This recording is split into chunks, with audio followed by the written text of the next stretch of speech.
Of करून टाका. नाही रेकॉर्डिंग झाला. ऑफच केलं कारण यायला लागले.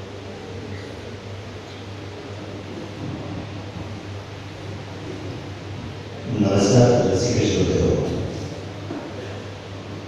आपल्या जीपी भवनचे अध्यक्ष डॉक्टर नाईकसांनी राजूची अतिशय छान मी आपल्या राजूमध्ये मला राजू म्हणा म्हणून मी फेसबुकवर टाकलेलं आहे की मला साहेब दादा आबा बाबा काही म्हणू नका राजू म्हणा. याचं कारण जो काही आदर दाखवायचं आहे किंवा प्रेम दाखवायचं ते मनात असलं पाहिजे, वागण्यात असलं पाहिजे, नावात नाही. नाव पहिल्या राजू या शब्दातच राजा ठरलेला आहे. माणूस तिथे राजा मानासारखे आपल्याला समजत असेल. त्यांनी अतिशय छान सुंदर अकॅडमिक त्यांची ओळख करून दिली. पण एक दोन शब्दात त्यांची छोटीशी ओळख अशी सांगेन. विशालकाय भारतासाठी त्यांची विशालकाय बुद्धी आहे. कारण त्यांच्याशी बोलत होतो, विशालकाय बुद्धी आहे आणि भारतामध्ये जशी विविधतेत एकता आहे किंवा एकादेखील विविधता आहे, तसं त्यांच्या त्या एका मेंदूमध्ये इतकी विविध सर्जन घडलेले आहे की त्याची उलगडणं किंवा त्या प्रत्येकाला स्पर्श करणं त्याच्यासाठी अख्खा दिवस आपल्याला नाही. बरोबर आहे. प्रेक्षकाचा कोणी तुला सगळं सुरुवात करूया. तुम्ही आम्हाला टायटल असं सुचवलं की स्वातंत्र्याचे 70 वर्षे आपल्या देशात लोकशाही स्वीकारली. जेव्हा आपल्याला स्वातंत्र्य मिळालं तेव्हा आपल्या देशात लोकशाही स्वीकारली आणि त्या लोकशाहीचे 4 आधारस्तंभ आपण मानतो. मला असं वाटतं की खरंच आपल्या लोकशाहीला 4 आधारस्तंभांची गरज आहे. दुसरी गोष्ट, ते आधारस्तंभ खरंच दणकट आहेत का? आणि तिसरी गोष्ट, स्वातंत्र्यानंतर ते हळूहळू ठिणके व्हायला लागले. नमस्कार. सांगलीमध्ये हा कार्यक्रम होतोय. मी बऱ्याचदा या अगोदरही सांगली झालेलो आहे. सांगलीची माझी ओळख खूप जुनी आहे. तर आज मी इथे आल्यावर पहिल्यांदा कार्यक्रम एक उशिरा सुरू झालेला आहे. पण सांगली म्हणजे पुणा नसल्यामुळे कुकर तिसरी स्थिती झाल्यावर तुम्ही जाणार नाही अशी माझी खात्री आहे. तर मुद्दा असा आहे की कार्यक्रम सगळा सुरू व्हायच्या अगोदर काही 2 शब्द तुमच्या प्रश्नाच्या उत्तरावर येण्यावर काही 2 शब्द बोलण्याची मला परवानगी द्या. सांगलीमध्ये आज मला एक गोष्टिका माणसाचं स्मरण करावं असं वाटतं. ते म्हणजे आर पाटील आबा, जे आज आपल्याला नाही आणि ते जवळपास 12 वर्ष माझे अत्यंत निकटचे मित्र होते आणि जणू की ते माझे मोठे भाऊ होते तसं ते म्हणायचे. पण भावापेक्षा मित्राचं नातं खरं असतं. आणि मुंबईत ते असले आणि मी असलो तर आम्ही शनिवारी मुंबईमध्ये एक इंटरकॉन्टिनेंटल नावाचं एक हॉटेल आहे, त्याच्या रेस्टॉरंटमध्ये जेवण्याचा आमचा प्रकार होता. त्यांची मुलगी पुतणी वगैरे सगळे तेव्हा छोटी कंपनी पण कधी कधी आम्हाला आमच्या बरोबर यायची. लोणी टांगी त्यांचं वजनी वगैरे वगैरे ते यायचे. माझ्या आयुष्यात माझ्या आईने जेव्हा दिलेलं आहे, मी आई आणि मृत्यूनाच्या अक्षर दिवाळीला दिलेलं आहे, तेव्हा सुद्धा मी रडलो नाही. पण आबा गेल्यानंतर 3 दिवसानंतर लव्ह मेरिडियन हॉटेलच्या 22व्या मजल्यावर मी दिल्लीला साधारण मेरिडियनमध्ये घर आहे तिकडे किंवा ललितमध्ये राहतो. तर मी अर्धा वेळ दिल्लीत असतो, अर्धा वेळ मुंबईत असतो. तर मला अत्यंत असह्य असं रडू आलं. माझ्या आयुष्यात कित्येक वर्षांनी मी रडलो. त्यामुळे त्या आबांची आठवण जी आहे त्याच्या मी अनेक आठवणी सांगू शकतो, पण ती ही वेळ नव्हे. म्हणून ती सांगणं काळ दोघांनंतर मी कधीतरी त्याच्यावर लिहिली. पण ते आज नाहीच सांगलीत आणि ती सांगलीत आलेलं आहे असं पहिल्यांदा झालंय. आणि त्याची सहल मला कायम राहील. कोणताही माणूस गुणांनी संपूर्ण परिपूर्ण नसतो आणि आपण सगळेच गुण आणि दोषांचं एक मिश्रण बनलेलं असतं पॅकेज. आपण मैत्री करतो तेव्हा सुद्धा आणि लग्न करतो तेव्हा सुद्धा ते लग्न केलेल्या माणसाला जास्त माहिती तडजोडी खूप कराव्या लागतात. याचं कारण की 2 माणसं एकसारखी नसतात असो. तर आबांचं मी स्मरण करतो. मला असं आशा आहे की ते इथेच कुठेतरी असतील आणि ऐकत असतील. मी असो. तर हे एक मुद्दा होता. दुसरं असं की आता विषयाकडे येतो. थोडं वैयक्तिक असल्यामुळे त्रासदायक पण आहे, वेदनादायक आहे आणि सांगली ते नाहीत आणि मी आलोय. ही भावना काल रात्री जेव्हा मी फिरलो तेव्हापासून मला खूप आहे आणि फार त्रासदायक आहे. तर 70 वर्ष पारतंत्र्याची असा जो विषय आणि पारतंत्र्याची का असा जो विषय आहे त्याला क्वेश्चन मार्क. बरं एक सांगतो बरं का मडके सर, तुम्ही जे सांगितलं की एक लिंक आहे आणि ती फिरते आहे आता सोशल मीडियावर की 38 देश जे आहे ज्यांना विजा लागत नाही अमेरिकेत जायला, त्याच्यात 39वा देश म्हणून पाकिस्तानला समाविष्ट करण्यात आलेला आहे, पण ती अजून कन्फर्म नाही झालेली. अखिलेश म्हणून राज्यसभा टीव्हीचे एडिटर आहेत, ते माझे मित्र आहेत, त्यांनीच आता मला फेसबुकवर कळवलं की अजून कन्फर्म नाही आहे, कारण बाकी कोणी त्याचं वृत्त दिलं नाही, कारण ही बातमी असती तर ती खूप पसरली असती आणि एवढं शक्य वाटत नाही, कारण आताच्या परिस्थितीमध्ये असं होईल असं वाटत नाही. पण ती न्यूज एका अत्यंत ऑथेंटिक अशा लिंकने फिरते आहे, ते मला वाटतंय उद्या परवापर्यंत स्पष्ट होईल. आपण आशा करूया की खरी नसेल म्हणून, आणि खरी असेल तर तो आपल्या देशाचा काही प्रश्न नाही आहे, त्यामुळे प्रत्येक देशाला स्वतंत्र सार्वभौमत्व आणि स्वातंत्र्य आहे, त्याचे परिणाम भोगण्याची त्यांची तयारी असते आणि ते प्रत्येक देश आपापल्या देशाच्या कुवतीप्रमाणे काम करत असतात. असो तर मी 70 वर्ष स्वातंत्र्याच्या विषयी निवडला का त्या तुमच्या प्रश्नाच्या उत्तरावर मी थेट येणार आहे. त्याच्या अगोदर एवढंच सांगतो की तुमच्यापैकी किती लोक, किती माणसं, की प्रत्येक माणसाने आयुष्यात काही ना काही अनुभव घेतलेले आहेत, काही चांगले आहेत, वाईट आहेत, कटू आहेत, मैत्रीचे आहेत, शत्रुत्व आहेत, सगळे आहेत. पोलीस स्टेशनला चला असं म्हटल्यावर आनंद वाटतो. किती लोकांना सरकारी कचेरीतनं 4-5 हे तुम्हाला काही गोष्टी क्लिअर करून घ्याव्या लागतील तेव्हा तुमचा हा प्रकल्प मार्गी लागेल असं सांगितलं. किती जणांना असं वाटतं की हा प्रकल्प मार्गी लागेल लगेच 70 वर्षात असं वाटत नाही? असं वाटतं तर हात वर करा मोकळेपणाने, मला आनंद होतो. मी असं म्हणेन की पोलीस स्टेशन म्हणण्यापेक्षा कुठल्याही सरकारी ऑफिसमध्ये जायचं झालं तर पहिल्यांदा अंगावर काटा येतो, शक्यतो माणूस ते टाळायचा प्रयत्न करतो आणि शेवटी कुठेतरी अक्षरशः ढकलून दिल्यासाठी किंवा लाल मारण्यासाठी नाही असतो म्हणून तो ऑफिसमध्ये. म्हणजे अगदी स्वतःच्या बाजू मांडण्याकरता जरी पोलीस स्टेशनमध्ये जाण्याची वेळ आहे. अनेक बघितलेल्या कौटुंबिक हिंसेच्या बाबतीमध्ये की अनेक स्त्रिया केवळ पोलीस स्टेशनला जावं लागणार म्हणून ती सहन करतात, कारण पोलिसांकडे जाण्यापेक्षा घरचा मार खाल्लेला बरा.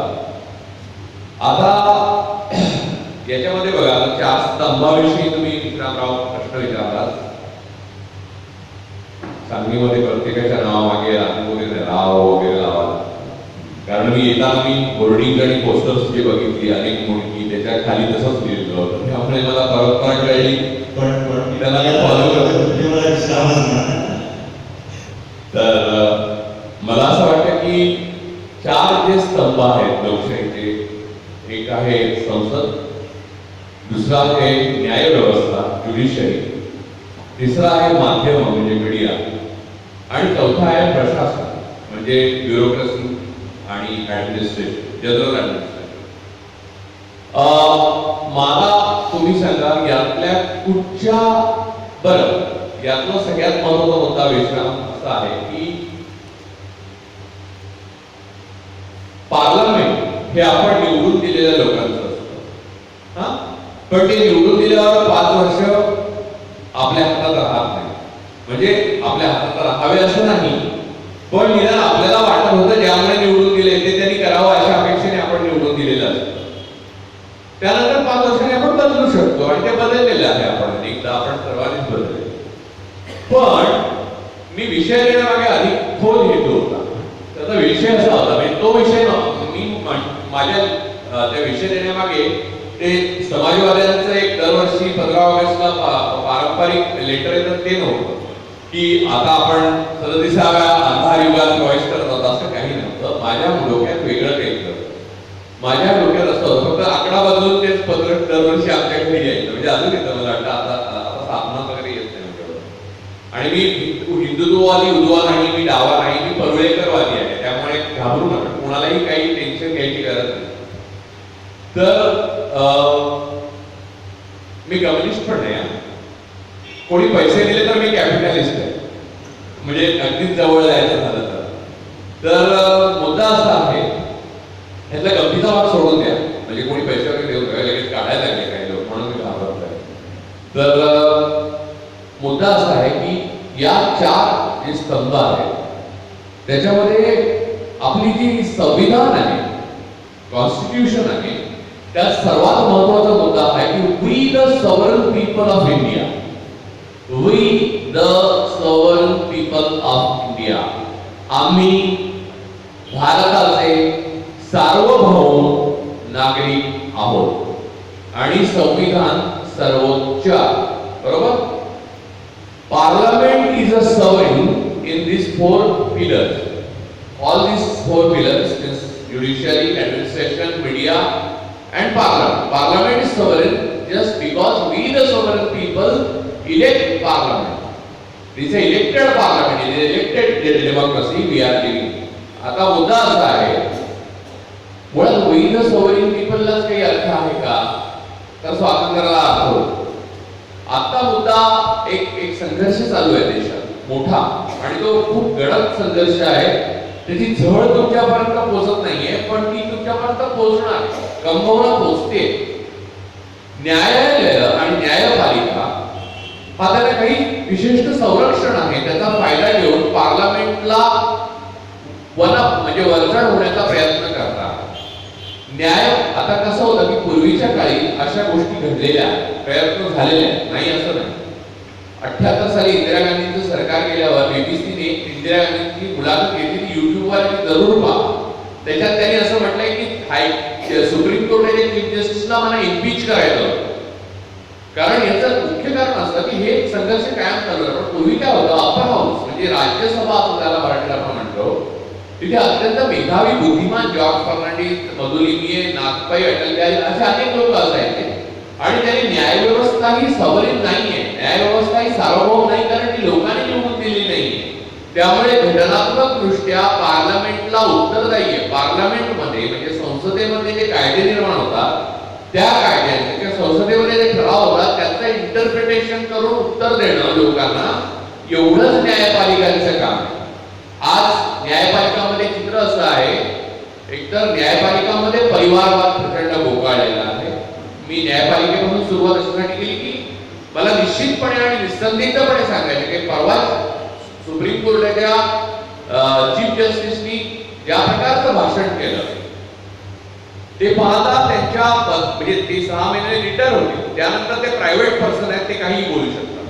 किंवा ते अगोदर जेव्हा कोणत्याही प्रकारचे जज नव्हते तेव्हा ते बोलू शकले. पण सुप्रीम कोर्टाचा चीफ जस्टिस अशा हमने बहुत खंबे उखाड़े हैं, हमने बहुत गाठी खोली है, अशा प्रकारची भाषणं करतात. आणि त्यांनी जाहीरपणे असं सांगितले की पंतप्रधानांनी जजेसच्या नेमणुकांच्या घोषणा केल्या नाही, त्यामुळे पंतप्रधानांना काही बांधील नाहीये की लाल किल्ल्यावर ते जजेसच्या घोषणा करतील, ते नंतर करतील. आणि मुळात जजेसच्या ज्या नेमणुकांच्या घोषणा करायच्या त्यातले बहुतेक जजेसची नावं जी यांनी काढलेली आहेत, यांनी म्हणजे सर्व कोर्टामध्ये ते जजेसची मुलं आणि नातेवाईक आहेत.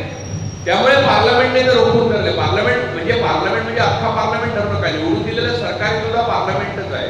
निवडून दिलेलं सरकार एकदा निवडून गेलं की त्याला पार्लमेंट म्हणतात. GOI गव्हर्नमेंट ऑफ इंडिया हे एका पक्षाचं नसतं. जरी त्या पक्षाचा नेता असला तरी तो देशाचा नेता असतो, तो त्या पार्लमेंटचा नेता असतो. त्यामुळे त्याच्यावर कोणतंही न्यायालय बोलू शकत नाही. आज धडधडीतपणे त्याचं उल्लंघन केलं. पार्लमेंट सोडा, राष्ट्रपतींनी सही केलेल्या अध्यादेशावर साधी कोर्ट सरकार उडवून लावतात. म्हणजे याचा अर्थ राज्यसभेमध्ये असे मेधावी खासदार उरलेले नाहीये की जे या गोष्टीला विरोध करतील, की या गोष्टीचा धोका जास्त ओळखतील. तुम्ही लक्षात घ्या, आपले सैन्य आणि आपली न्याय व्यवस्था हे ठोर असतात का? आरची आणि पक्षा आलेत का? तर तिकडे आधी म्हणून मला भीती वाटते, दरवाजा लावून घ्या. जर आपली न्याय व्यवस्था आणि आपली मिलिटरी या दोन्हीला सारखाच न्याय आहे, तुम्ही लोकनियुक्त प्रतिनिधींच्या माध्यमाने काम करायचं त्यांच्या अंकुशाखाली. उद्या मिलिटरीने जर असं करायला सुरुवात केलं तर काय होईल? उद्या मिलिटरी घुसली सगळ्या कोर्टामध्ये आणि सगळ्यांना मार्शल लॉ जाहीर केला तर चालेल? नाही चालणार. आता हे एक ज्युडिशरीचं उदाहरण झालं. दुसरं उदाहरण प्रशासनाचं. तुम्ही प्रशासनामध्ये आता बघा, माझं व्यक्तिगत मत सांगतो तुम्हाला, व्यक्तिगत विचार प्रक्रिया सांगतो, मत नाही, सॉरी मी मत सांगायला इथे आलेलं नाही आहे, कारण मत द्यायला सगळेच जण समर्थ आहेत. मी विचार प्रक्रिया सांगतो, मत आपापली ठरवा. UPSC, MPSC आणि अशा PSC ज्या परीक्षा राज्य पातळीवर आणि देश पातळीवर होतात त्या बंद करण्याची वेळ आली. याचं मुख्य कारण असं की या ब्रिटिश इम्पेरियलिस्टिक म्हणजे साम्राज्यवादी संस्थांनी दिलेले या गोष्टी आहेत. एकेका घरातनं 26 IAS ऑफिसर कसे होऊ शकतात, एवढी मेधावीता कुठून येते? कारण UPSC चेअरमनच त्यांचे काका असतात. तुम्ही समजून घ्या, व्यापक घोटाळा एक घोटाळा नाहीये. हा, गुणवत्तेच्या जोरावर खूप मुलं होत असतील, 60% होत असतील, 50% होत असतील, पण 50% निश्चितपणे संशयाला वाव आहे. आणि आपल्याकडे अत्यंत बुद्धिमान आणि कुशाग्र बुद्धिमान मुलं जी कॉलेजेस आणि कॅम्पसमधून बाहेर पडतात, त्या मुलांना प्रशासनामध्ये कॉन्ट्रॅक्टवर काय, जसं ब्रिटनने पण बंद केलं हे सगळं ते नाटक. ब्रिटनने तेव्हा आपण गुलाम आहोत म्हणून आपल्यासाठी केलेली रचना आपण अजून फॉलो करतोय. त्याहून भयानक म्हणजे आपण फॉलो करतोय जे संविधानाच्या धडधडीत विरोधात आहे, ते म्हणजे इंडियन पिनल कोड नावाची गोष्ट, IPC. IPC हे 18व्या शतकातले 19व्या शतकातले व्हिक्टोरियन काळातल्या पोलीस तुम्हाला चौकशीसाठी बोलावतात, बसवतात, तिथे अटक करतात. तुम्हाला उद्या म्हणजे मूल मुद्दा असा आहे, बेल मिळणे हा तुमचा हक्क असला पाहिजे. We the sovereign people of India. तुम्ही कन्व्हिक्ट झाला एकदा न्यायालयात दोषी साबित झाला की तुम्हाला अटक होऊ शकते, एक, किंवा तुम्ही तसेच धोकादायक गुन्हेगार आहात असं सर्व पुरावे उपलब्ध झाले की तुम्हाला अटक होऊ शकते. आता काय झालंय की या सगळ्याचा दुरुपयोग IPC जे 18व्या शतकात होतं, ज्या वेळेला ब्रिटिशांना आपण गुलाम होतो आणि आपल्या सोयीचे कायदे, आपल्याला म्हणजे साम्राज्यवाद्यांना सोयीचे कायदे हवे होते, जेव्हा पोलीस कुणाला उचलू शकले पाहिजे होते, तेच कायदे अजून आपण लढवतोय. मी मोदी म्हणजे माननीय पंतप्रधान मोदींना उद्देशून लेख केला, तुमच्याकडे छापलाय तो, Narendra Modi expected revolution and after म्हणून नंतर तो खूप प्रसिद्ध झाला. त्याला लिहिलं गेलं, मी सगळं लिहिलं की एक्सपेक्टेड रेव्होल्युशन हे आहे. तिसरी गोष्ट माध्यम बोला तुम्ही आता म्हणाला आपल्याकडे विजय माल्यासारखी माणसं आहे की त्यांच्यावरती पॉलिटिक येईल असं वाटल्यावर ते भारत येऊन जातात, अटक करायला पण मिळत नाही आपल्याला, पण ते दोषी ठरणार ते मग त्याला अटक करणार कसं शकतो? पंखे हवेत का आपल्याला? त्याने आवाजाला बाधा होते. मला असं वाटतं की मला तर नको आहेत ना, बंद करा ना.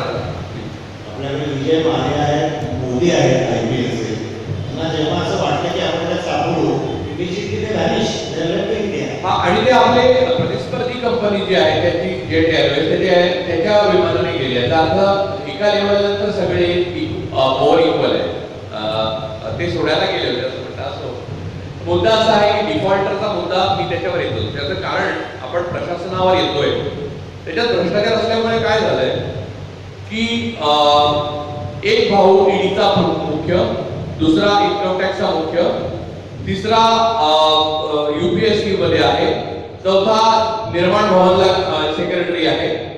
अरे म्हणजे मला असं कळत नाही, आपण महाराष्ट्रात सोडून देऊ येस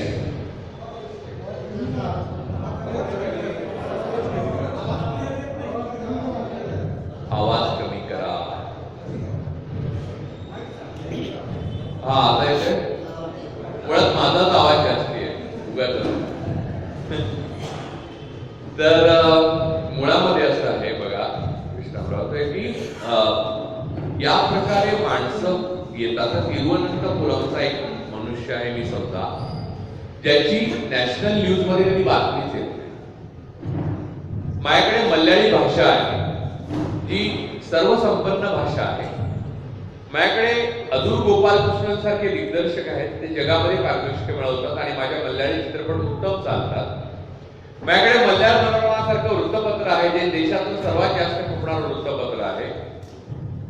पण मला जेव्हा न्याय मागायचा असतो तेव्हा मला इंग्रजी भाषेमध्ये किंवा हिंदी शिकून दिल्लीला जाऊन तिथल्या प्रशासनिक अधिकाऱ्यांना किंवा सुप्रीम कोर्टाच्या पाया पडावं लागतं. ही वेगळ्या प्रकारची साम्राज्यवाद वाटावा अशी परिस्थिती नाहीये का मानावं मी? माझी भाषा मी का नाही ऍक्सेप्ट करू? मला माझ्या घराच्या जवळ का न्याय करू दे? काय मी गुन्हा केलाय? वी द सॉव्हरेन पीपल ना. हा मुद्दा एक आहे. दुसरा मुद्दा आहे तो म्हणजे भाषेचा पुन्हा मुद्दा आहे. तुम्हाला कोणाला इन्कम टॅक्सच्या स्क्रुटिनीच्या नोटीस वगैरे येत असतील ना, डॉक्टर लोकांना येतात ना, त्या नोटीस वाचून तुम्हाला काही बोध होतं का? ती कोणासाठी असते नोटीस? ती नोटीस घेऊन तुम्ही तिथे जावं किंवा तुमच्या चार्टर्ड अकाउंटंटने जावं, म्हणजे लिगल कागद, किंवा तुम्ही जे बदलत राहणारे अत्यंत किचकट होत जाणारे कंपनी लॉज वाचून त्याचा अभ्यास करावा आणि कामधाम सोडावं, यासाठी त्या नोटिसा असतात. या व्यतिरिक्त दुसरा मार्ग आहे, तिथे जाऊन त्यांना समाधानी करावं आणि मग शांत जीवन जगावं. म्हणजे एक सज्जन सभ्य माणूस जर एक सभ्य सज्जन व्यवसाय करू इच्छित आणि जगामध्ये कुठच्याही प्रगत देशामध्ये एकच भाषा त्याची मातृभाषा असते, त्या भाषेत म्हणजे आता डॉक्टर लोकांना एक भयंकर मी मला वाटतं नेहमी की आम्ही भाषा शिकलो, ठीक आहे हो, तुम्हाला ऍप्टिट्यूड बायोलॉजीचा असतो आणि तुम्हाला इंग्लिश लँग्वेस्टिक मध्ये शिकावं लागतं. हा अन्याय आहे. जगातल्या कुठल्याही डॉक्टरलाही शिकावं लागत नाही, त्याला त्याच्या मातृभाषेत डॉक्टर होतो, इंजिनियर पण. आणि आपल्याकडे इंग्रजी शिकल्यामुळे मूल पडतात की काय अशी मला भीती वाटते की स्ट्रक्चरल इंजिनिअरिंग मधले जर इंग्रजीतले कन्सेप्टच कळले नाही, त्यामुळे शिवकालीन पूल अजून नीट टिकून आहेत, कारण तेव्हा त्यांच्याच भाषेत करायचे ते काय करायचं ते किल्ले टिकून आहेत. आणि इंग्रजांनी बांधलेले टिकून, कारण ते इंग्रजीत बोलायचे आपापसात, ते स्वाभाविकच आहे, कारण ते मातृभाषेत मग इंग्रज असून इंग्रजीत बोलतो असं नाही म्हणू शकत आपण.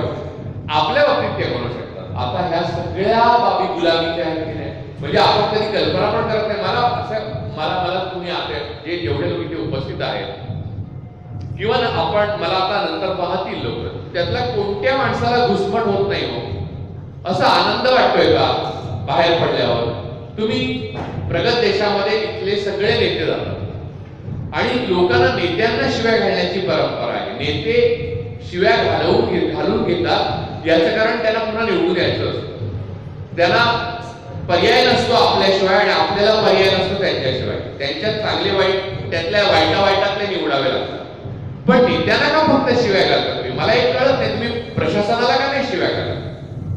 तुम्हाला इंडियन पिनल कोड बदलायला पाहिजे, यासाठी देशात एकही आतापर्यंत आंदोलन झालेलं नाही, याचं मला आश्चर्य वाटतं. मी अनेक आंदोलन दौडून पाहिली, नवे नीतीचा भाग होतो. नवे नीती वर न्यायला मदत केली आणि खाली आणायलाही मदत केली, परंतु त्या आंदोलनात हा मुद्दा मी घेऊन घेतला नाही लोकांनी. एक गोष्ट. दुसरी अशी गोष्ट आहे की मातृभाषा म्हणजे भारत हे कोलिशन आहे. भारत संघराज्य आपण म्हणतो.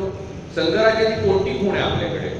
जे कराल ते दिल्लीहून येत. अरे दिल्लीहून आले, दिल्लीहून काय येतं बरं? आता तुम्ही मला एक सांगा, मी पेठच्या रस्त्याने आलो बरोबर, माझी हाडं मोडली, एवढे खड्डे आहेत बरोबर, तुम्हाला हेल्मेट न घातली तर 5,000 रुपये दंड आहे.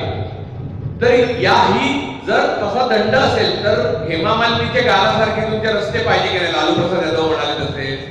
ती जबाबदारी कोणाची आणि त्याचा दंड कोण लावणार आणि कोणाला लावणार आणि कसा लावणार? किंवा तुमच्यापैकी कोणालाही कोणता प्रश्न पडला किंवा उत्तर पाहिजे असेल, कारण तुम्ही माणसं आहात की we the sovereign people. Doctor Babasaheb आंबेडकरांच्या नेतृत्वाखाली, अध्यक्षतेखाली जगातल्या 6 जिनियस माणसांपैकी त्यावेळेला ते होते. तुम्हाला मी एक सांगतो की त्यांच्या मेधावी कुशाग्र बुद्धीच्या अधिकारी संविधान बनलं, पण संपूर्ण इंडियन पिनल कोड बदलण्याएवढा वेळ नसल्यामुळे घाईघाईने स्वातंत्र्य घेऊन आपण आलो आणि त्याच्यानंतर तसंच आपण पुढे गेलो. त्याचे भयंकर परिणाम 70 वर्षांनी आज आपण भोगतोय. विश्रामराव, मीडियाबद्दल मला भातृभाव म्हणून अत्यंत प्रेम आहे, पण आज अशी परिस्थिती आहे, उद्या ही बातमी आता लागणार नाही मी बोलून झाल्यावर, कारण आता तुमचे किती मित्र असले तरी विचारायला लावू नाही शकणार. मी माझे मीडियामधल्या मित्रांची माफी मागतो, पण मला खोटं बोलणं शक्य नाही. पूर्वी असं व्हायचं की काही पत्रकार वाईट येत होते, आता पत्रकार अजिबात वाईट नाही. सगळे पत्रकार चांगले तसंही मी म्हणणार नाही, त्याच्याबद्दलही मी नंतर तुम्ही प्रश्न विचारला तर बोलेन. आता मालकच सांगतात की जा जाहिराती आहे. तो पत्रकार जाहिराती कशा आणणार? कारण काय होतं की एकाच वेळेला तुम्ही मैत्री आणि शत्रुत्व नाही करू शकत. म्हणजे ज्या बिल्डरची तुम्हाला ऍडव्हर्टाइजमेंट मी गंमत बघितली आहे, ज्याच्या विरुद्ध जबरदस्त अग्रलेख दिला त्याने पहिलं पान दुसऱ्या दिवशी विकतच घेतलंय त्या पेपरचं.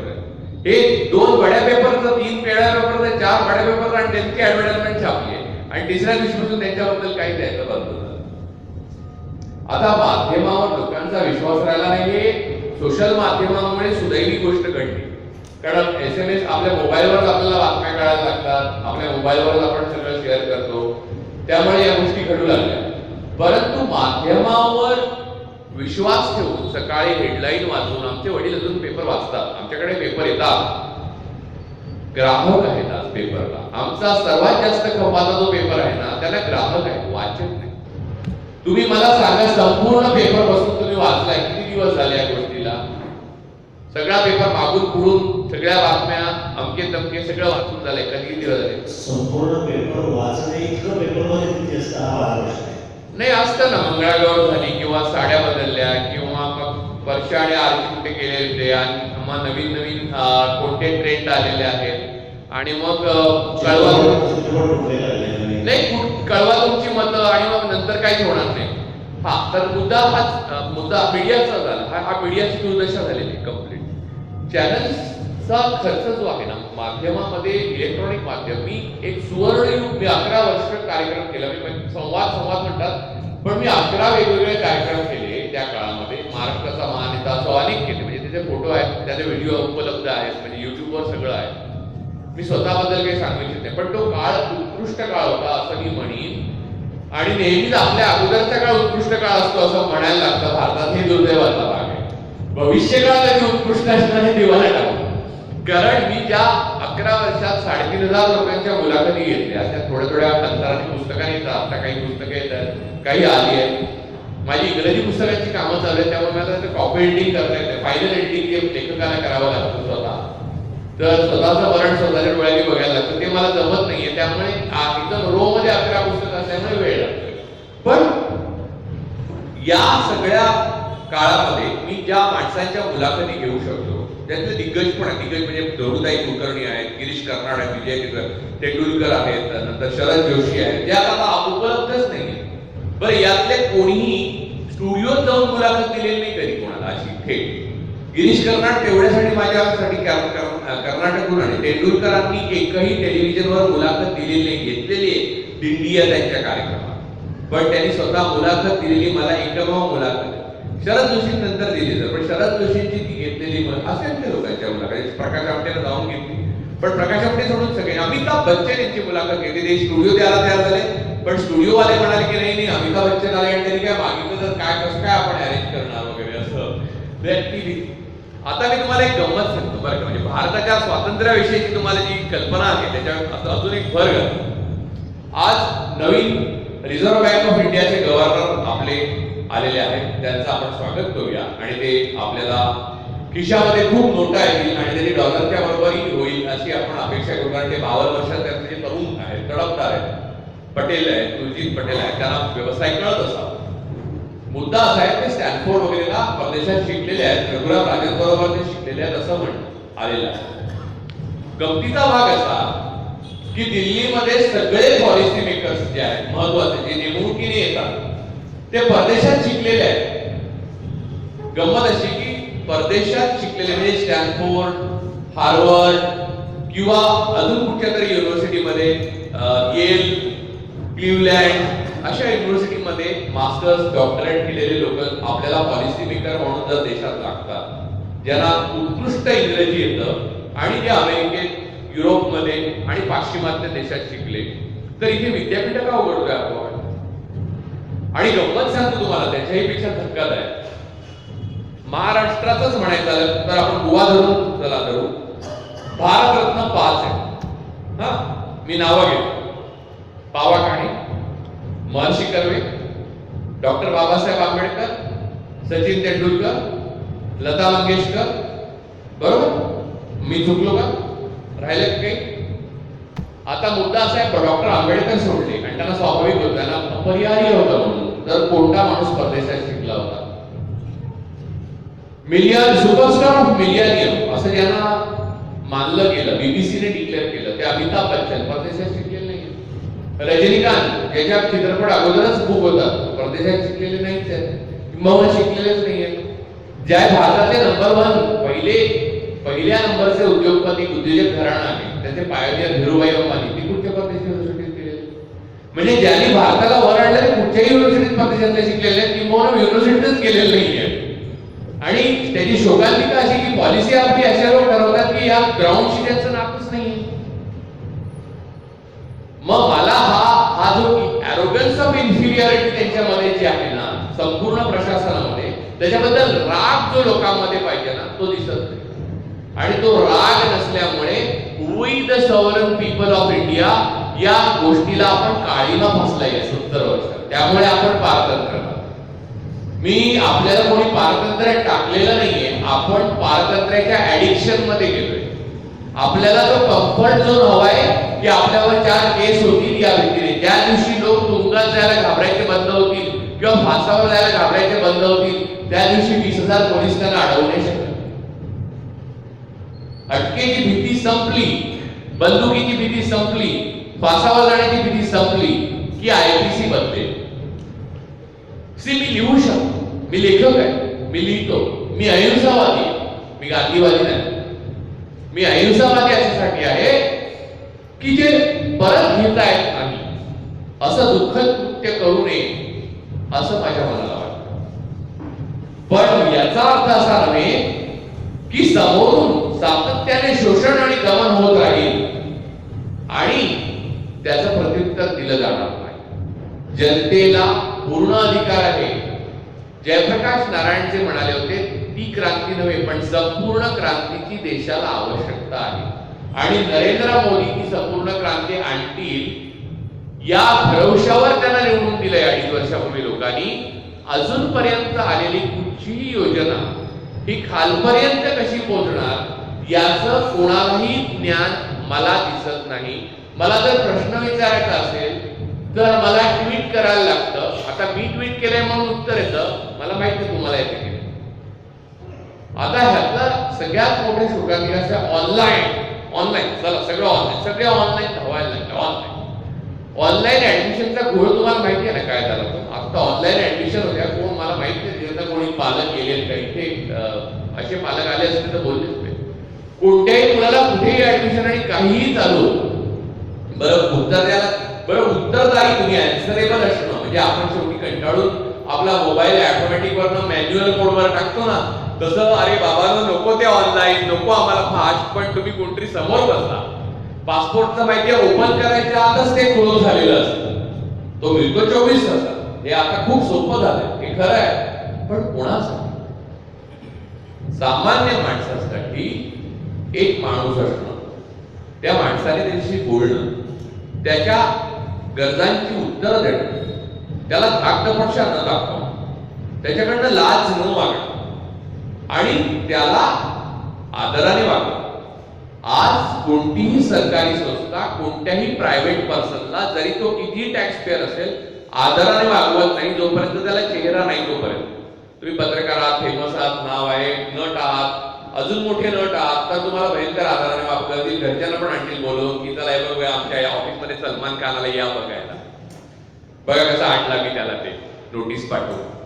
तर येत नाही ते सोडून द्या पण आला तर मुद्दा असा आहे की आदरानेच नाही वागवत. आणि दुसरं असं की उत्तर भारतात, मी दिल्लीत जास्त वेळ असतो, उत्तर भारतात मालिक, कलेक्टरला मालिक, सरकार असं म्हटलं जातं. अरे तू पब्लिक सर्वंट आहे, तो सर्वंट असं लिहिलेलं आहे, पब्लिक सर्वंट. तो तुमचं काम करायला बांधील असलेला माणूस आहे. तो तुमचं काम करत नाही कारण तुम्ही तिसरा डोळा अजून उघडला नाही. 70 वर्ष झाली तुम्ही उघडला नाही. मध्ये मध्ये बारीक आंदोलनाची आंदोलन. आणि तुम्हाला मी एक सांगतो, आंदोलनाची प्रक्रिया आणि निवडणुका या भिन्न आहेत. निवडणुका चेकवर लढवल्या जात नाहीत, त्या कॅशवर लढवल्या जातात. किती काळ्या पैशाचे गमजा मारले कोणी, यूपीची इलेक्शन चेकने लढवून दाखवा. कुठच्याही पक्षाला आव्हान आहे. जर यानंतरची 31 सप्टेंबर तारीख दिली काळा पैसा डिक्लेअर करण्याची आपल्या अर्थमंत्र्यांनी, मी त्याचं स्वागत करतो. आणि माझं निश्चित मत आहे की नरेंद्र मोदी, माननीय पंतप्रधान नरेंद्र मोदी यांच्या इच्छा खऱ्याच चांगल्या आहेत. पण ही 31 डिसेंबरला काळा पैसा काढण्याची जी योजना आहे त्या 31 डिसेंबर नंतर येणाऱ्या प्रत्येक निवडणूक ही चेकने लढवली जाईल असं त्यांनी जाहीर करा. तर मग काळा पैसा बाहेर काढण्याच्या गोष्टीला काही नैतिक अर्थ होतो. अन्यथा कोणत्याही प्रायव्हेट पर्सनला काळा पैसा ठेवण्याचा हक्क आहे असं मानलं पाहिजे त्यांनी. कारण we the sovereign people of India we have elected you whoever you are and whenever we want you back we will call you back. ही ताकद आपण 70 वर्षात ओळखली नाहीये म्हणून आपण पारखण करतो. विश्रामराव तुम्ही प्रश्न विचारा, माझं भाषण होत चाललंय. थोडंसं पुढे जाऊया. हो, तुमच्या एकंदरीत आताच्या नाही. एकंदरीत उत्तरावरून बोलण्यानं मला असं वाटतंय की आपल्याला स्वातंत्र्य मिळालं हे चुकीचं झालं. हे खरं तर लोकमान्य टिळकांचं वाक्य असं होतं की स्वराज्य हा माझा जन्मसिद्ध हक्क आहे आणि तो मी मिळवणारच. किंवा महात्मा गांधींचं मत सुद्धा असं होतं की आपल्याला स्वातंत्र्यापेक्षा स्वराज्याची जास्त गरज आहे. तुम्हाला असं वाटतं स्वराज्य मिळालं असतं तर जास्त चांगलं असतं, स्वातंत्र्य थोडं उशिरा मिळालं तर चांगलं असतं, किंवा थोडंसं थोडं असं विचारेल की जेव्हा पारतंत्र्यात होतो आपण तेव्हा बुद्धिजीवी एक वर्ग इंग्रजांची इमानीत सेवा करत होता आणि एक वर्ग मात्र तोही बुद्धिजीवी होता की जो स्वातंत्र्यासाठी लढत होता आणि तो स्वातंत्र्यासाठी लढत होता की स्वराज्यासाठी लढत होता. बरं का, स्वराज्य काय स्वातंत्र्य काय हे शब्द आहे, कृती आणि भावना महत्वाची. मला वाईट वाटतं या गोष्टीचं फार की he was not an epoch असं डॉक्टर आंबेडकरांनीच म्हटलेलं गांधीजींबद्दल. He was just an episode. He was necessary for Congress party and so they always try to bring it. हे महात्मा गांधींबद्दल तीव्रपणे डॉक्टर बाबासाहेब आंबेडकर बोललेले आहेत. त्यांच्या BBC मध्ये इंटरव्ह्यूमध्ये आहे आणि ते युट्यूबवर तो इंटरव्ह्यू ऑडिओमध्ये अवेलेबल आहे, उपलब्ध आहे.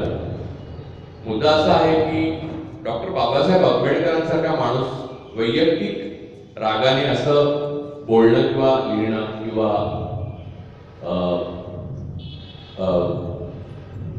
सांगणं अशक्य आहे. त्यांनी असं का म्हटलं? कारण हे मी अत्यंत वस्तुनिष्ठपणे मांडतोय बरं का. मी गांधीवाद्यांच्याही विरुद्ध नाही किंवा बाजूने नाही. मी कोणाच्या बाजूने किंवा विरुद्ध कधी विचारच करते. कारण मी thinking process is complex, so people are judgemental, असं काल जग म्हणाला होता. त्यामुळे विचार करण्याची प्रक्रिया आहे ना ती निर्माण करणं लोकांमध्ये हे लेखकाचं काम आहे, हे विश्लेषकाचं काम आहे. जजमेंट देणं हे लेखकाचं किंवा विश्लेषकाचं काम नाही. ते तुम्ही तुमचं मत बनवत आहे. म्हणजे आज जर तुम्ही जाताना वेड्यासारखा विचार करत घरी गेला तर माझा उद्देश सफल झाला. काहीतरी निश्चितपणे घेऊन गेला तर माझा उद्देश असफल झाला. तर मी तुम्हाला कोणताही इजम सांगत नाहीये, पण मला असं वाटतं की असंख्य क्रांतिकारक बरं का, स्वराज्य आणि स्वातंत्र्याबद्दल विश्रामराव तुम्ही जो मुद्दा मांडला ना त्याच्याबद्दलच बोलतोय. हा मला तर स्वराज्य आणि स्वातंत्र्याबद्दलचा मुद्दा जो आहे की इतके क्रांतिकारक फासावर गेले. म्हणजे अशफाकुल्ला खान आणि रामप्रसाद बिस्मिल जेव्हा फाशावर जाण्याच्या आदल्या दिवशी रात्री कोठे होते तेव्हा ते प्रसिद्ध त्यांनी लिहिलेलं आहे. तेव्हा ते की प्रसिद्ध त्यांची कविता आहे की बिस्मिल है हिंदू है वो कहता है फिर आऊंगा, पुनर्जन्म पाऊंगा, फिर आऊंगा, मैं मुसलमान हूँ ये कह नहीं सकता, फिर भी खुदा मिल जाए तो कहूंगा कि पुनर्जन्म ही दे दो, मैं आऊंगा. अशा प्रकारचा त्याग केलेली असंख्य लोक, म्हणजे तुम्हाला तुम्ही म्हणजे सावरकरांबद्दल अनंत गोष्टी बोलल्या जातात, त्यातल्या खऱ्या आणि खोट्या यांच्याबद्दल मला वादात जायचं नाहीये. पण मला एवढं निश्चित माहिती आहे की स्वातंत्र्यवीर सावरकरांना अटक झाल्यानंतर आणि त्यांना म्हणजे त्यांच्या भावाला पण बाबाराव सावरकरांना अटक झाल्यानंतर मी हिंदुत्ववादी अजिबात नाही, मी कोणता वादी नाहीये. तुम्ही कृपया सावरकरांचं नाव घेतल्यावर अंगावर काटा. मी बाबे आंबेडकरांचं आधी घेतलं त्याच्या आणि माझं एक आव्हान आहे बरं का, सांगलीमध्ये माझं आव्हान आहे आणि महाराष्ट्रातल्या कोणत्याही माणसाला आव्हान आहे जो शाहू फुले आंबेडकरांचं नाव सातत्याने घेतो. मी त्याच्या समोर बसायला तयार आहे. मी 10 प्रश्न विचारेन, त्यातल्या एका प्रश्नाचं जरी उत्तर त्याने बरोबर दिलं तरी मी हरलो आणि मला त्याने 10 प्रश्न विचारावे, मी एका प्रश्नाचं उत्तर जरी चुकीचं दिलं तर मी हरलो. हे आव्हान आहे. त्यामुळे एनिवे हे एवढं आव्हान देतो मी आणि मी पुढे जातो. तर स्वातंत्र्यवीर सावरकर जेव्हा अटकेत गेले, बाबाराव सावरकर अटकेत गेले, तर सावरकरांचे जे सासरे होते ते सदन होते परंतु त्यांना इंग्रज सरकारचा आदेश होता की मुलीला घरात नाही ठेवायचं, ती गोठ्यात राहत असते. आणि तिचे दीर म्हणजे सावरकरांचे धाकट्या भाऊ स्मशानामध्ये जे अन्नाचे गोळे टाकतात ना, ते जेवण म्हणून घेऊन येत असते. ते जेवलेले आहेत. असा म्हणजे एक सावरकरांचं एक उदाहरण सांगितलं, अशफाकुल्ला खान आणि रामप्रसाद बिस्मिलांचं एक उदाहरण सांगितलं. भगतसिंग, राजगुरू, सुखदेव तर आपण उठ्या बसता बोलतो भगतसिंग भगतसिंग भगतसिंग भगतसिंग. कोणाची तुलना कोणाबरोबरही करत. खरं तर भगतसिंगनी सोशलिस्ट रिपब्लिकन आर्मी नावाचं एक संघटन स्थापन केलं होतं. आता तर सगळे लोक भगतसिंग म्हणून फिरत असतात. हिंदुत्ववाद्यांचा भगतसिंगांची वैचारिक काही संबंध नाही, तरी भगतसिंग म्हणतात. आता ते ठीक आहे, म्हणजे आपल्या स्वातंत्र्याच्या आंदोलनात भाग घेतला म्हणून सर्वांना त्यांना मान द्यावासा वाटत असेल तर आपण त्याचं स्वागत करूया.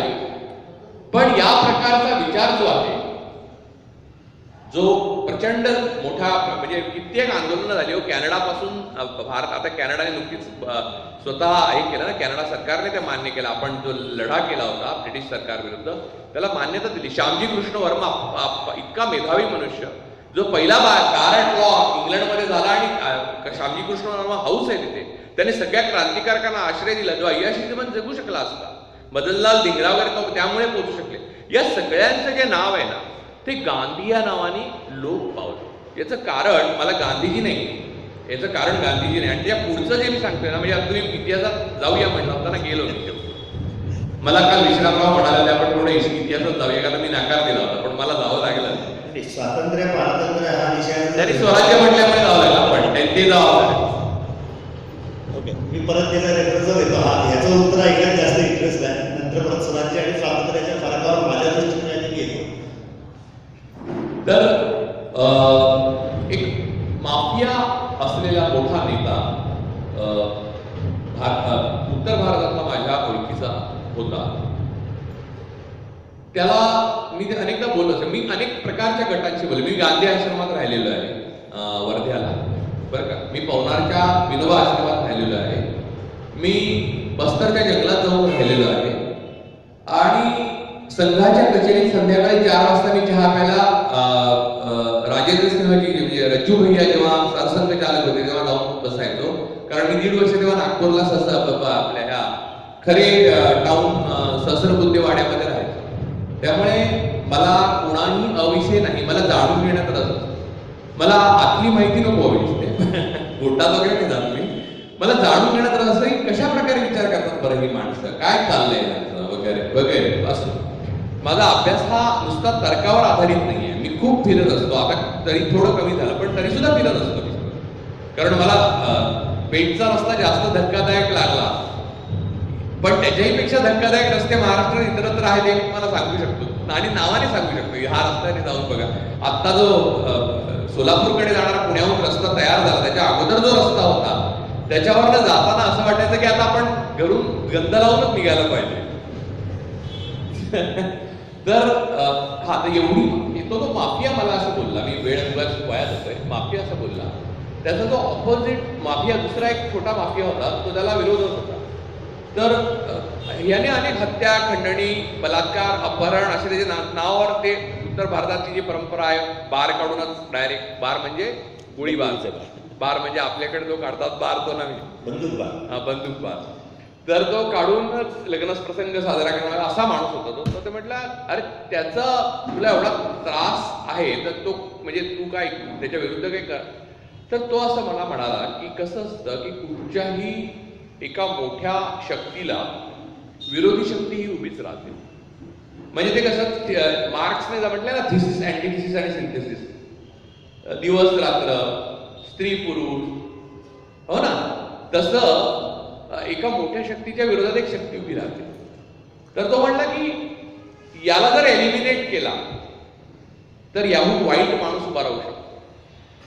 म्हणून हा टिकला पाहिजे, हा टिकला पाहिजे, याला वाढवलं पाहिजे, याने मला विरोध आणि त्रास देत राहायला पाहिजे, म्हणजे ती पोकळी कोणी भरणार नाही. याचं मी पॅरलल एकदम वेगळं आउट ऑफ बॉक्स उदाहरण सांगतो.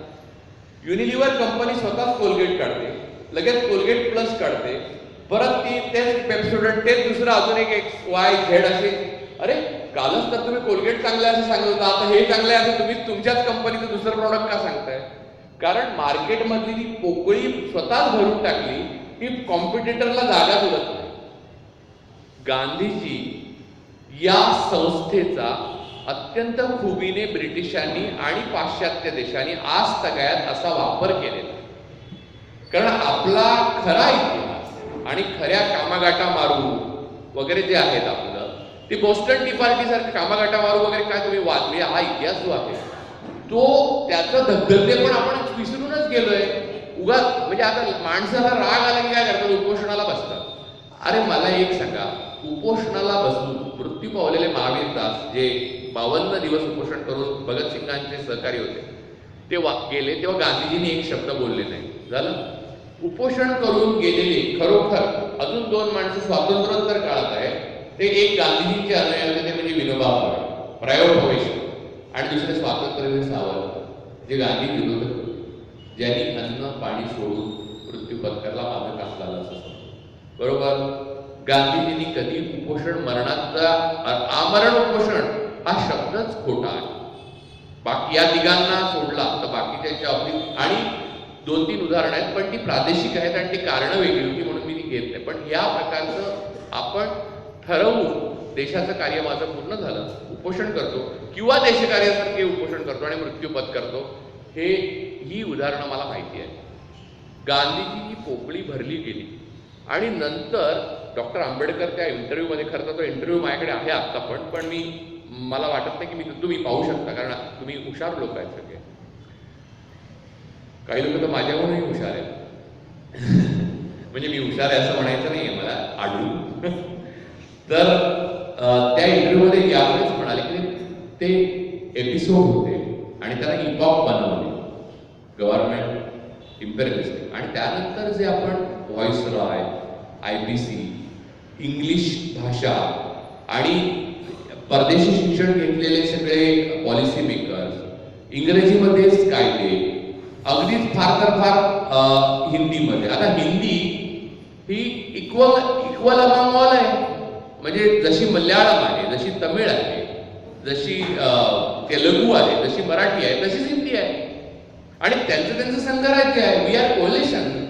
कोलिशनचे नियम जर तुम्ही राजकीय जेव्हा कोलिशन करता, युती करता, तेव्हा पाळता, तर देश हा एक युती आहे आपला.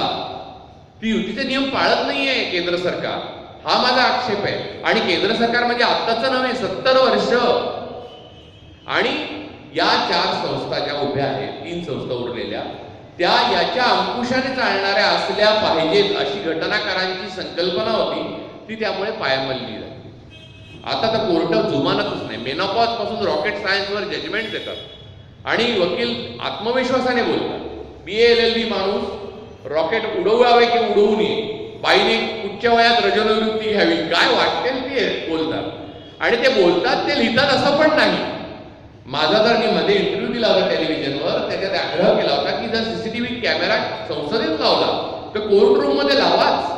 म्हणजे न्यायाधीश काय बोलतो आणि जजमेंट काय येतो याच्यातला फरक लगेच लोकांना कळेल. ते पण ट्रान्सपरंट पाहिजे. जर तुम्हाला स्वातंत्र्य पाहिजे, जर तुम्ही ट्रान्सपरंट असलं पाहिजे, आम्हाला उत्तरदायित्व असलंच पाहिजे. आणि उत्तरदायित्व या 4ही संस्था आहेत लोकांना. तुम्ही प्रशासनिक अधिकाऱ्याला एवढा माजवून ठेवले, 7वा वेतन आयोग दिलाय, पण मला माहिती आहे की कित्येक प्रशासनिक वाईट सगळे नाही, पोलीस चांगले खूप आहेत. माझे तर असंख्य पोलीस मित्र आहेत. खरं तर मला वाईट वाटतं असं बोलताना, पण संस्थात्मक बोलताना मी हे बोललंच पाहिजे. माझे अनेक IAS मित्र आहेत, IRS मित्र आहेत. त्यांना फोन केला की म्हणजे मी लगेच ते मी म्हणेन ते योग्यच असणार असं धरून चालतं. पण मुद्दा तो नाही आहे. मुद्दा संस्थात्मक पातळीवर जी ही हानी झालेली आहे त्याला पर्याय नाही. एक सामान्य फेसलेस माणूस गेल्यावर कसे वागवतात ते, तसं वागवण्याचा त्यांना हक्क अधिकार कॉन्स्टिट्युशनली नाहीये. They are unconstitutional. These pillars are now behaving unconstitutionally and absolutely they are unconstitutional now. They are insignificant in this 70 years since independence. That's what I want to tell you. आणि महत्वाची त्यातली गोष्ट अशी आहे की स्वराज्य नावाची गोष्ट आहे ना, ते आणि स्वातंत्र्य या 2 वेगळ्या गोष्टी नाही आहेत. तर बॅक टू बॅक आहे. तो छापकाटासारखा आहे. जेव्हा स्वातंत्र्य असं फासावर चढणारा माणूस बोलला, त्याला असं वाटलं की प्रत्येक माणूस स्वतः एक राज्य असेल. आयन रँडने आपल्या एका पुस्तकात फार सुंदर वाक्य लिहिलंय, मराठीत असं आहे की तुम्ही मायनॉरिटीचं रक्षण करणं हे सार्वभौम देशाचं सर्वात पहिलं डेमोक्रेसीचं लोकशाहीचं कर्तव्य आहे. आणि सर्वात छोटी मायनॉरिटी इंडिव्हिज्युअल आहे. जगातली सर्वात छोटी मायनॉरिटी इंडिव्हिज्युअल आहे, व्यक्ती आहे. व्यक्तीच्या हिताचं रक्षण जर प्रशासन करू शकत नसेल, पोलीस करू शकत नसतील, इन्कम टॅक्स डिपार्टमेंट करू शकत नसेल, ज्युडिशरी करू शकत नसेल. ज्युडिशरी, तुम्हाला मी एक गोष्ट सांगतो, चीफ जस्टिस ऑफ इंडिया परवा ते एवढं रागारागाने बोलले पंतप्रधानांबद्दल की जजेसच्या नेमणुका नाही केल्या. अरे 3,000 आणि 4,000 रुपये जामिनाला भरायला म्हणून 15-15 वर्ष अंडर ट्रायल सडणारे लाखो कैदी मला माहिती आहेत देशात. त्यांच्यासाठी कोणतं ह्युमॅनिटेरियन ऍक्ट नाही, मानवतावादी नाही, ते देशाचे नागरिक नाही आहेत. अरे त्यांच्या पायात काहीतरी हातात कडं बांधायचे, अरे जगभर केलं जातं, ते बांधून सोडून द्या, म्हणजे तुम्हाला ते ट्रेस होतील जिथे गेलेत ते. पण ते अंडर ट्रायल कैदी म्हणून बायका बाळंतोताच्या कन्व्हिक्टच नाही आहेत, त्या फक्त संशयाखाली पकडलेल्या आहेत. अजून त्यांची केस वर्षानुवर्ष चालली आहे, पैसे नाही आहेत त्यांच्याकडे. हा देश, याला तुम्ही जर स्वातंत्र्य म्हणणार असेल तर माफ करा, मी याला स्वातंत्र्य म्हणू शकत नाही. स्वातंत्र्य आपल्याला मिळालेलं आहे, पण आपण ते मिळवलेलं नाही, हा त्यातला फरक आहे. आपण आपला कम्फर्ट झोन शोधतो. आता तुम्ही म्हणाल मग संसदेत ते बोलत का नाही, त्याचं कारण प्रत्येकाने पापं केली आहे आणि त्यांना अशी भीती वाटते की हे सरकार आपल्या मागे एजन्सीज लावेल, मग माझी पापं दडवण्याकरता मी गप्प राहतो, तुझी पापं दडवण्याकरता तू गप्प राहा, असं कायम चालत राहतं. प्रशासनात पण तेच होतं. धडधडीत जर लिहिलं तर त्याच्यावर आवाज उठवलाच जाऊ शकत नाही. तुम्हाला मी अनेक उदाहरणं दिली, पण मला उदाहरणं देण्यापेक्षाही महत्वाचं असं सांगायचं आहे की इतक्या प्रशासनिक, आता सांगलीमध्ये एवढे अधिकारी असतील, पोलीस अधिकारी असतील, टॅक्स अधिकारी असतील, त्यातल्या काही टक्के अधिकाऱ्यांचं तुम्हाला निश्चित माहिती असेल नामी आणि बेनामी संपत्ती किती आहे. ती कधीच बाहेर येणार नाही, ते रिटायर होऊन जाणार, त्यांची मुलं परदेशात शिकणार, उत्तम युनिव्हर्सिटीत ते शिकवू शकणार, जे 7वा वेतन आयोग नाही आला असं तरी शिकवू शकले असते, आणि ते नंतर पॉलिसी मेकर म्हणून भारतावर येणार. आणि जे देशाला सुधारतात ते नावं घेतली, महर्षी कर्वे, काणे, यांना भारतरत्न मिळालं, लिजन ऑफ ऑनर हे सर्वोच्च पदक जे मिळालं अमिताभ बच्चन यांना फ्रान्सचं, ते कोणत्याही परदेशी युनिव्हर्सिटीत गेले नव्हते. आणि ज्यांना नोबेल मिळालं साहित्याचं, रवींद्रनाथ टागोर, ते कधीच इंग्रजीत लिहित नव्हते, त्यांच्या कविता इट्सने केल्या इंग्रजीत, बंगालीत कविता लिहित असत. आणि गंमत अशी की ज्या सत्यजित रे यांना academy award, life time achievement academy award एकाच माणसाला भारतीय मिळालं सत्यजित रेंना, त्यांनी शतरंज एक खिलाडी सोडला, तो सुद्धा हिंदी आहे, बाकी सगळे पिक्चर बंगालीत केलेले आहेत. कोणताही पिक्चर त्यांच्या खुशीसाठी फ्रेंच किंवा इंग्रजीत केलेलाच नाहीये. त्यांना भारतरत्नही मिळालं, लिजन ऑफ ऑनरही मिळालं, त्यांना अकॅडमी अवॉर्डही मिळालं. म्हणजे मूळ बुद्धी भारतात आहे आणि संपूर्ण एक वेगळ्या प्रकारचा साम्राज्यवाद तुम्ही लादताय प्लॅस्टिकचा. ही गोष्ट झुगारून देण्याची क्षमता तुम्ही गमावली आहे. हा मला पारतंत्र्याचा धोका वाटतो. मला असं वाटत नाही की 15 ऑगस्ट 1947 आपण स्वतंत्र झालोच नाही, आमच्या घरात तो पाऊस आलाच नाही वगैरे, असं मला काही वाटत नाही. मला असं वाटतं की सर्वात छोटी मायनॉरिटी तुम्ही इंडिव्हिज्युअल म्हणजे व्यक्ती आहात आणि तुमच्यामध्ये दम नाही. जो भगतसिंगामध्ये होता, जो अशफाकुल्ला खानमध्ये होता, जो रामप्रसाद बिस्मिलमध्ये होता, जो महावीर प्रसादामध्ये होता, जो डॉक्टर बाबासाहेब आंबेडकरांमध्ये होता, तो दम तुमच्यामध्ये नसल्यामुळे बुद्धी किंवा संघटन, विचार आणि आकृतीबंधाने केलेली कृती यातलं काहीही नसल्यामुळे आपण या प्रकारच्या अवस्थेला पोहोचलेलं आहे आणि पुढे फ्युचर अधिक गंभीर आणि भयंकर होत जाणार. याबाबत माझ्या मनात शंका नाही. तुम्ही इमेज आणि प्रोपागंडा जो चाललेला आहे देशभर, त्याच्यावरनं भारत महासत्ता झालेला आहे असं समजू नका कृपया. कारण आपल्या इस्रोने असंख्य रॉकेट्स आतापर्यंत सोडली, त्याबद्दल मला अत्यंत अभिमान आहे. परंतु अजून आपण गुगल मॅप्सवरच बघतो कोणाचं घर बघायचं झालं तर. इस्रोचा मॅप आलेला नाही अजून. त्याची कारणं मला माहिती आहेत पण मी बोलत नाही. त्याच्याही पुढची गोष्ट अशी, अजूनही कॉल ड्रॉप होतात. 4G आला तरी तुम्हाला तिकडचं ऐकू येत नाही. पूर्वीच्या ट्रंक कॉलवर जसा माणूस इथून उगाच ओरडायला लागायचा कारण तिकडचं ऐकू यायचं नाही, पोस्टात उभा राहून, तशीच परिस्थिती कित्येकदा मोबाईलवर होते. म्हणजे ती रॉकेट आणि त्या सॅटेलाइट आपण सोडतो एवढी परदेशाची, पण त्याच्याबद्दल अभिमान बाळगलाच पाहिजे. पण त्याचा आपला काय होत संबंध?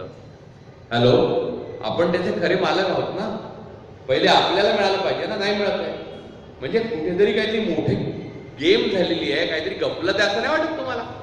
मला माहिती आहे, पण मी ते सांगणार नाही, कारण मी विचार प्रक्रियेला चालना द्यायला आलो, मी उत्तर द्यायला आलो, मी प्रश्न शोधायला लावणारा माणूस आहे. तुम्हाला ज्या दिवशी प्रश्न मिळतो त्या दिवशी उत्तर मिळतं. माणसं प्रश्न शोधत नाहीत, माणसं उत्तरं शोधतात. प्रत्येक निवडणुकात तुम्हाला उत्तर शोधण्याचे आश्वासन मिळतात आणि त्याचं तुम्ही मतं देता. तुम्हाला ज्या दिवशी प्रश्न शोधण्याचं आश्वासन मिळेल ना, त्या दिवशी त्याच्या मागून जातो. विचारा. तर जाण्याआधी आपल्या कार्यक्रमाच्या आजच्या प्रमुख पाहुण्या जयश्रीताई पाटील उपस्थित झालेल्या आहेत. मी आलीचे अध्यक्ष वडके सर आणि त्यांना विनंती करतो की त्यांनी जयश्री पाटलांचा सत्कार करावा. तसंच आपल्या सांगलीतल्या प्रसिद्ध साहित्यिका गोवाळकर मॅडम पण उपस्थित झाल्या आहेत, त्यांचाही सत्कार करावा. नमस्कार गोवाळकर मॅडम. नमस्कार जयश्री. चेंज करू का? पाटील मॅडमचा दुसरीकडे एक कार्यक्रम होता, तो आणि हा आमचा कार्यक्रम ओव्हरलॅप होत होता. तिकडचा कार्यक्रम अर्धवट सोडून या कार्यक्रमात आलेला आहे आणि त्यांच्यामुळं हा हॉल आपल्याला उपलब्ध झालेला आहे. सुंदर त्यांचं एक आपण काळाबाजूला अभिनंदन आणि स्वागत करू. गोवाळकरांचे सत्कार करावा असं मी सर्वांना विनंती करतो. पाटील मॅडम आमच्या सांस्कृतिक विभागाचे प्रमुख पाटील मॅडम यांचा सत्कार करते.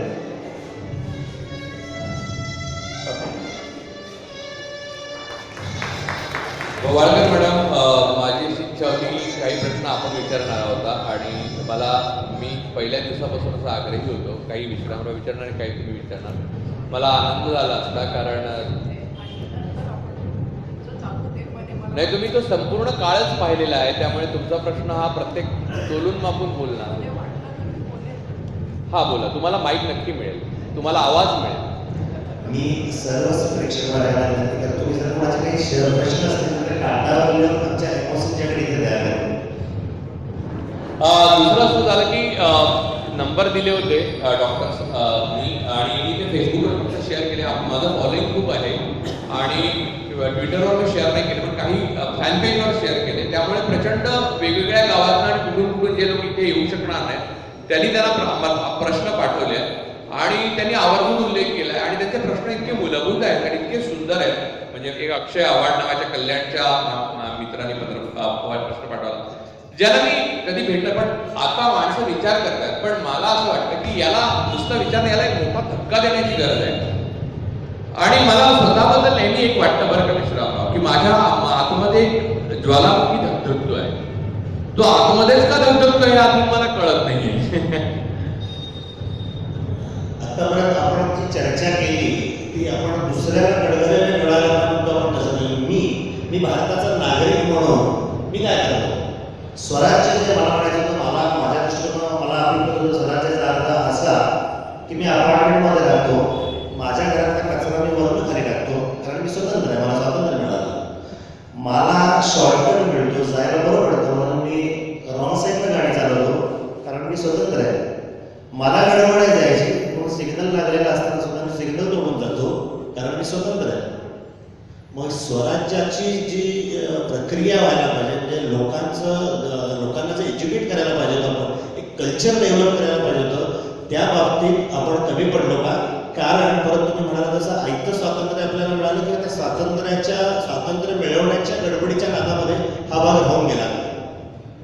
1200 वर्ष आपण गुलामीत होतो जवळपास.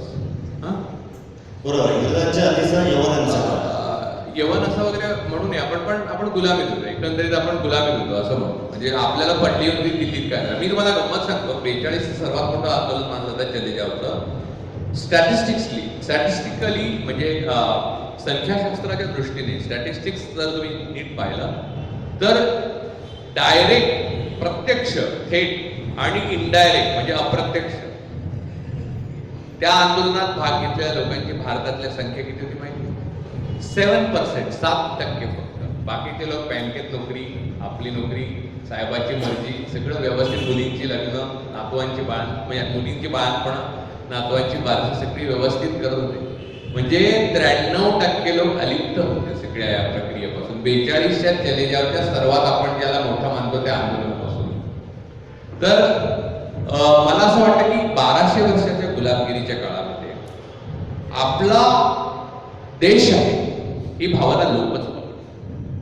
आणि गेल्या 70 वर्षात ती आपण जागरूक करू शकलो नाही. आणि जी काय आपण ती 15 ऑगस्टला घाणेरडी गाणी वगैरे लावून नाचबीज करतो आणि इतरही सण आपले गणपती आले ते वाजायला लागलं बघा, ते त्यात मंडप रस्त्यावर लावतील आणि दादागिरी करतील का, म्हणजे जे वाटतील ते होतं. म्हणजे टिळकांनी काय जे काय केलं त्याचं जे काय मातेरं व्हायचं ते आता भारतात झालेलं आहे. पण मुळामध्ये तुम्हाला मी एक सांगतो, अभिजन वर्ग जसा वागतो ना, महाजन वर्ग जसा वागतो, बहुजन वर्ग त्याचं अनुकरण करतो. माझा मुलगा कितीही नालायक असला तरी त्यालाच बनवायचं आहे मला म्हटल्यावर सगळ्या घराण्यांनी तसंच सुरू केलं. मग ते फक्त राजकारणाच्या क्षेत्रात उरलं नाही, जिथे जिथे शक्य असेल, मग ते क्रिकेटपर्यंत आला, क्रिकेटमध्ये आलं, सिनेमात आलं, जिथे शक्य आहे, जिथे अगदीच शक्य नाही. म्हणजे तुम्ही डॉक्टरचा मुलगा डॉक्टर होणंच शक्य नसेल तर तो होणार नाही, तो इंटेलिजंट असेल तर होईल. म्हणजे तिथे काय लिटमस टेस्ट आहे, तो लायकीचा असेल तर होणार नाही. Private colleges, management quota, NRI quota याच्यापर्यंत लोक रस्ते शोधत असतात. तरीही त्यातला हिरा असेल तर कुठल्याही कॉलेजमध्ये शिकला तर तो चांगला डॉक्टर किंवा चांगला इंजिनियर किंवा चांगला स्थापत्यशास्त्रज्ञ बनू शकतो. मला त्याच्याबद्दल काही आक्षेप नाही आहे. कारण अमेरिकेत ज्या सगळ्या युनिव्हर्सिटीची आपण नावं घेतो, जिथून हे शिकून आलेले आहेत, ते पॉलिसी मेकर आहेत, ते सगळी प्रायव्हेट कॉलेजेस आहेत. अमेरिकेत कुठची युनिव्हर्सिटी गव्हर्नमेंटची नाही आहे. म्हणजे गव्हर्नमेंटच्या युनिव्हर्सिटीज आहेत, पण ही जी नावं घेतलेली आहेत ते सगळ्या प्रायव्हेट युनिव्हर्सिटीज आहेत. पण काही गोष्टी काहींना मोठ्या प्रमाणावर गव्हर्नमेंट हे देतं, सबसिडी देतं, पण मुळात त्या प्रायव्हेट व्यक्तीने उभ्या केलेल्या. तर त्यामुळे त्याला नाव ठेवण्यात अर्थ नाही हो. माझं म्हणणं, कल्चर आपण नाचवलंय गेल्या 1200 वर्षात, आपण कम्प्लीट नाचलेलं लोक. माझा एक मित्र आहे जो येल युनिव्हर्सिटीत जेनेटिक इंजिनिअरिंगवर संशोधन करतो. एका प्रख्यात डॉक्टर, मी त्यांचं नाव नाही घेणार म्हणजे तुम्हाला लगेच कळायला लागेल आणि मी हे खूप बातमी म्हणून पसरेल, मी नाही सांगणार. त्यामुळे त्यांना एक संशोधन केलं आणि त्याने मला एका रात्री भयानक टेन्शनमध्ये मेल केला की माझं असं कारण मी पेटंट घेणार नाही, कारण त्याने आपली बदनामी होईल आपल्या समाजात. त्याचं संशोधन काय होतं की एव्होल्युशनमध्ये गेल्या काही वर्षांमध्ये भारतीय माणसाचा 24 नंबरचा जीन्सच करप्ट झालेला आहे. आणि त्यामुळे we are corrupt by nature, we are corrupt. म्हणजे आपल्याला कोणी विचारला नियम की आपला हात खिशाकडे जातो जर खिसा गरम असेल तर लगेच. मग समोरच्या माणसाला ऊत येतो, ज्याचा गरम नाही आहे त्याला भोगावं लागतं. त्यामुळे क्विड प्रो क्योची जी गोष्टी दिल्लीच्या ल्युटियन सर्कलमध्ये चालतात ना, मी मोदींना, माननीय पंतप्रधान नरेंद्र मोदी यांना जो लेख लिहिला होता त्याच्यात लिहिलं होतं, बंबार्ड हेडक्वार्टर. पहिल्यांदा हेडक्वार्टर उद्ध्वस्त करा तर हा देश बदलेल. जर तुमच्याकडनं खरंच बदल घडायचा असेल, नाहीतर बदलणार नाही. तुम्ही 250 वर्षातून वाट बघा. अर्थात 250 कशाला, तुम्हाला आता 5-10 वर्षातच या देशाचा काय मी सांगतो त्या पद्धतीने विचार नाही केला तर काय होईल ते तुम्हाला दिसेल. म्हणजे मी भुक्तभोगी त्याचा असणारच आहे. दुर्दैवाने मी एवढा म्हातारा नाही झालो की ते बघायला मी नसेल असं मी म्हणून डोळे मिळतील, तसं काही नाही आहे.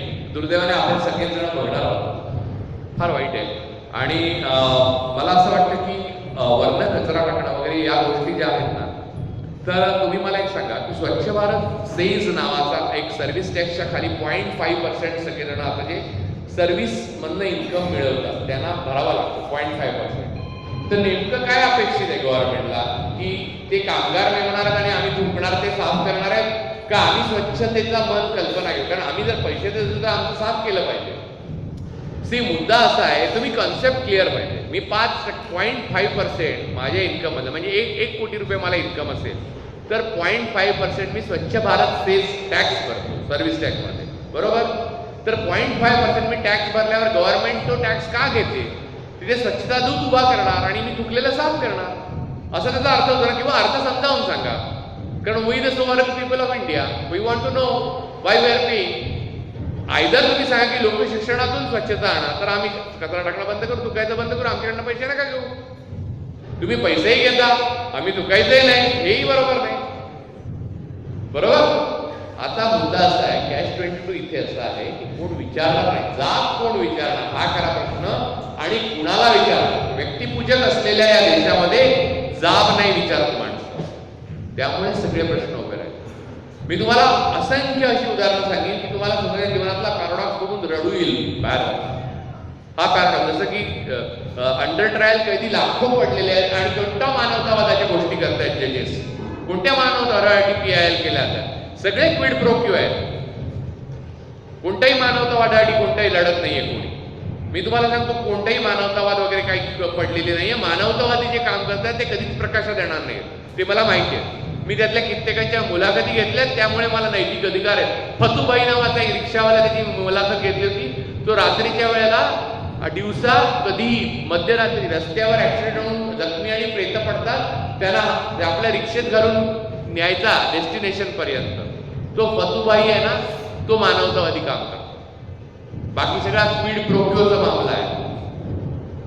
जर तुमचा निष्पक्षपणा असेल आणि तुम्ही खरे असाल आणि सरकारी अधिकाऱ्याने ते इथे मी माझ्या लेखात लिहिलं होतं, तुमच्याचकडे तो लेख छापून आलाय, ताराबाईंनी वाचलेला आहे बरोबर. मी एक स्वच्छ उपमा दिली होती की एक शुद्ध स्वच्छ माणूस धंदा करायला निघेल, म्हणजे बिझनेस, धंदा म्हणजे बिझनेस करायला निघेल, एंटरप्रेन्योरशिप ज्याला मेक इन इंडियाचा पाया मानतात ते करायला निघेल आणि सरकारी ऑफिसमध्ये जाईल तर 1700 फॉर्म भरून त्या स्वच्छ माणसाची एक वेश्या बनवली जाईल पहिली. मग त्या जे खालून दिलेले पैसे आहेत ते तो कुठून कमावणार? तो लोकांकडनंच कमावणार जर यशस्वी झाला तर, नाही तर तो तिथेच संपेल, त्याचा एंटरप्रेन्योरशिप आणि उत्साह पण संपेल. एकतर तो इथे आत्महत्या करायला नाही तर परदेशात जाईल. या व्यवस्थेत बसण्याकरता जर तो भ्रष्ट झाला तर थोडे भ्रष्टाचारी बिझनेसमॅन होईल, तो लोकांना पैसे देत फिरेल आणि मग एक दिवशी असे 100 निर्माण झालेले आहेत, त्यातला तुम्हाला एका दाखवण्याकरता एकाला पकडण्यात येईल आणि असं सांगण्यात येईल हा वेश्या व्यवसाय करत होता म्हणून पकडला. वेश्या व्यवसाय म्हणजे त्या अर्थात नाही का, म्हणजे भ्रष्टाचार करत होता म्हणून पकडला. अरे भ्रष्टाचार करता सुरुवात कुठे झाली? आला तर तो स्वच्छ माणूस होता. तुम्ही मल्ल्याला बँकेचा डिफॉल्टर मागता एवढा आणि तो पळून गेला, हे जर धरता बँक 5000 कोटी कर्ज देईपर्यंत काय झोपलेले काय बँकवाले? फायनान्स मिनिस्ट्रीच्या परवानगीशिवाय तुम्ही मला सांगा 5000 कोटीचा डिफॉल्टर असलेल्या माणसाच्या पासपोर्ट बद्दल सगळ्या एअरपोर्टला माहिती नको द्यायला? तुम्हाला असं वाटतं ती माहिती गेली नसेल, ती जाऊ दिली गेली नसेल असं तुम्हाला नाही वाटत कधी? तो पळू शकतो. तो कशाला जयेश मेहता नावाचा एक मनुष्य 7000 कोटीचा डिफॉल्टर पळून गेला, त्याने सेंट किट्सचं नागरिकत्व घेतलं. सेंट किट्स बरोबर आपल्या एक्स्ट्राडिशन ट्रीटीज नाहीये, त्यामुळे त्याला आणूच शकत नाही आपण. तो मजा करत परवा लंडनमध्ये फिरताना दिसला. तो ओमप्रकाश चौताला ज्याला आत्ता पकडला होता, त्याला बेल बाहेर आहे तो आत्ता, तो रिओ ऑलिम्पिकला दिसला लोकांना. फोटो पण पाठवलेत लोक मित्रांनी माझ्या रिओ मधून.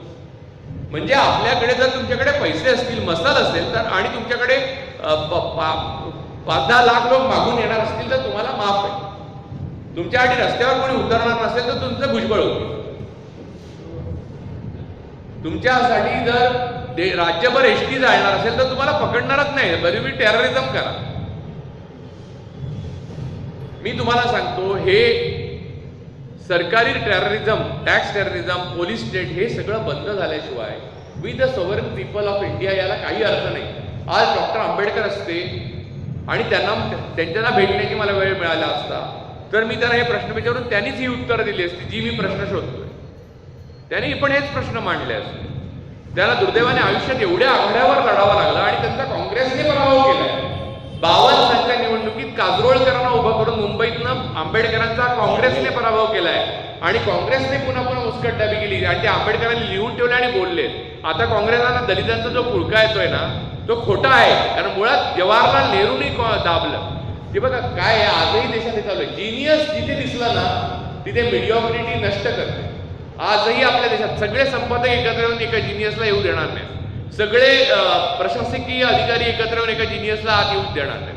पंतप्रधानांना एन्सर्कल करणारे सगळे मिडिओकर लोक कोणत्याही जिनियसला आत येऊ देणार नाही, कारण तो खरं सांगेल पंतप्रधानांना. प्रॉब्लेम असा आहे मिडिओकर लोकांनी कायम या देशाला नष्ट केलेला आहे आणि गुलामीची प्रवृत्ती निर्माण केलेली आहे. 1200 वर्षांचा आहे इतिहास आहे सर.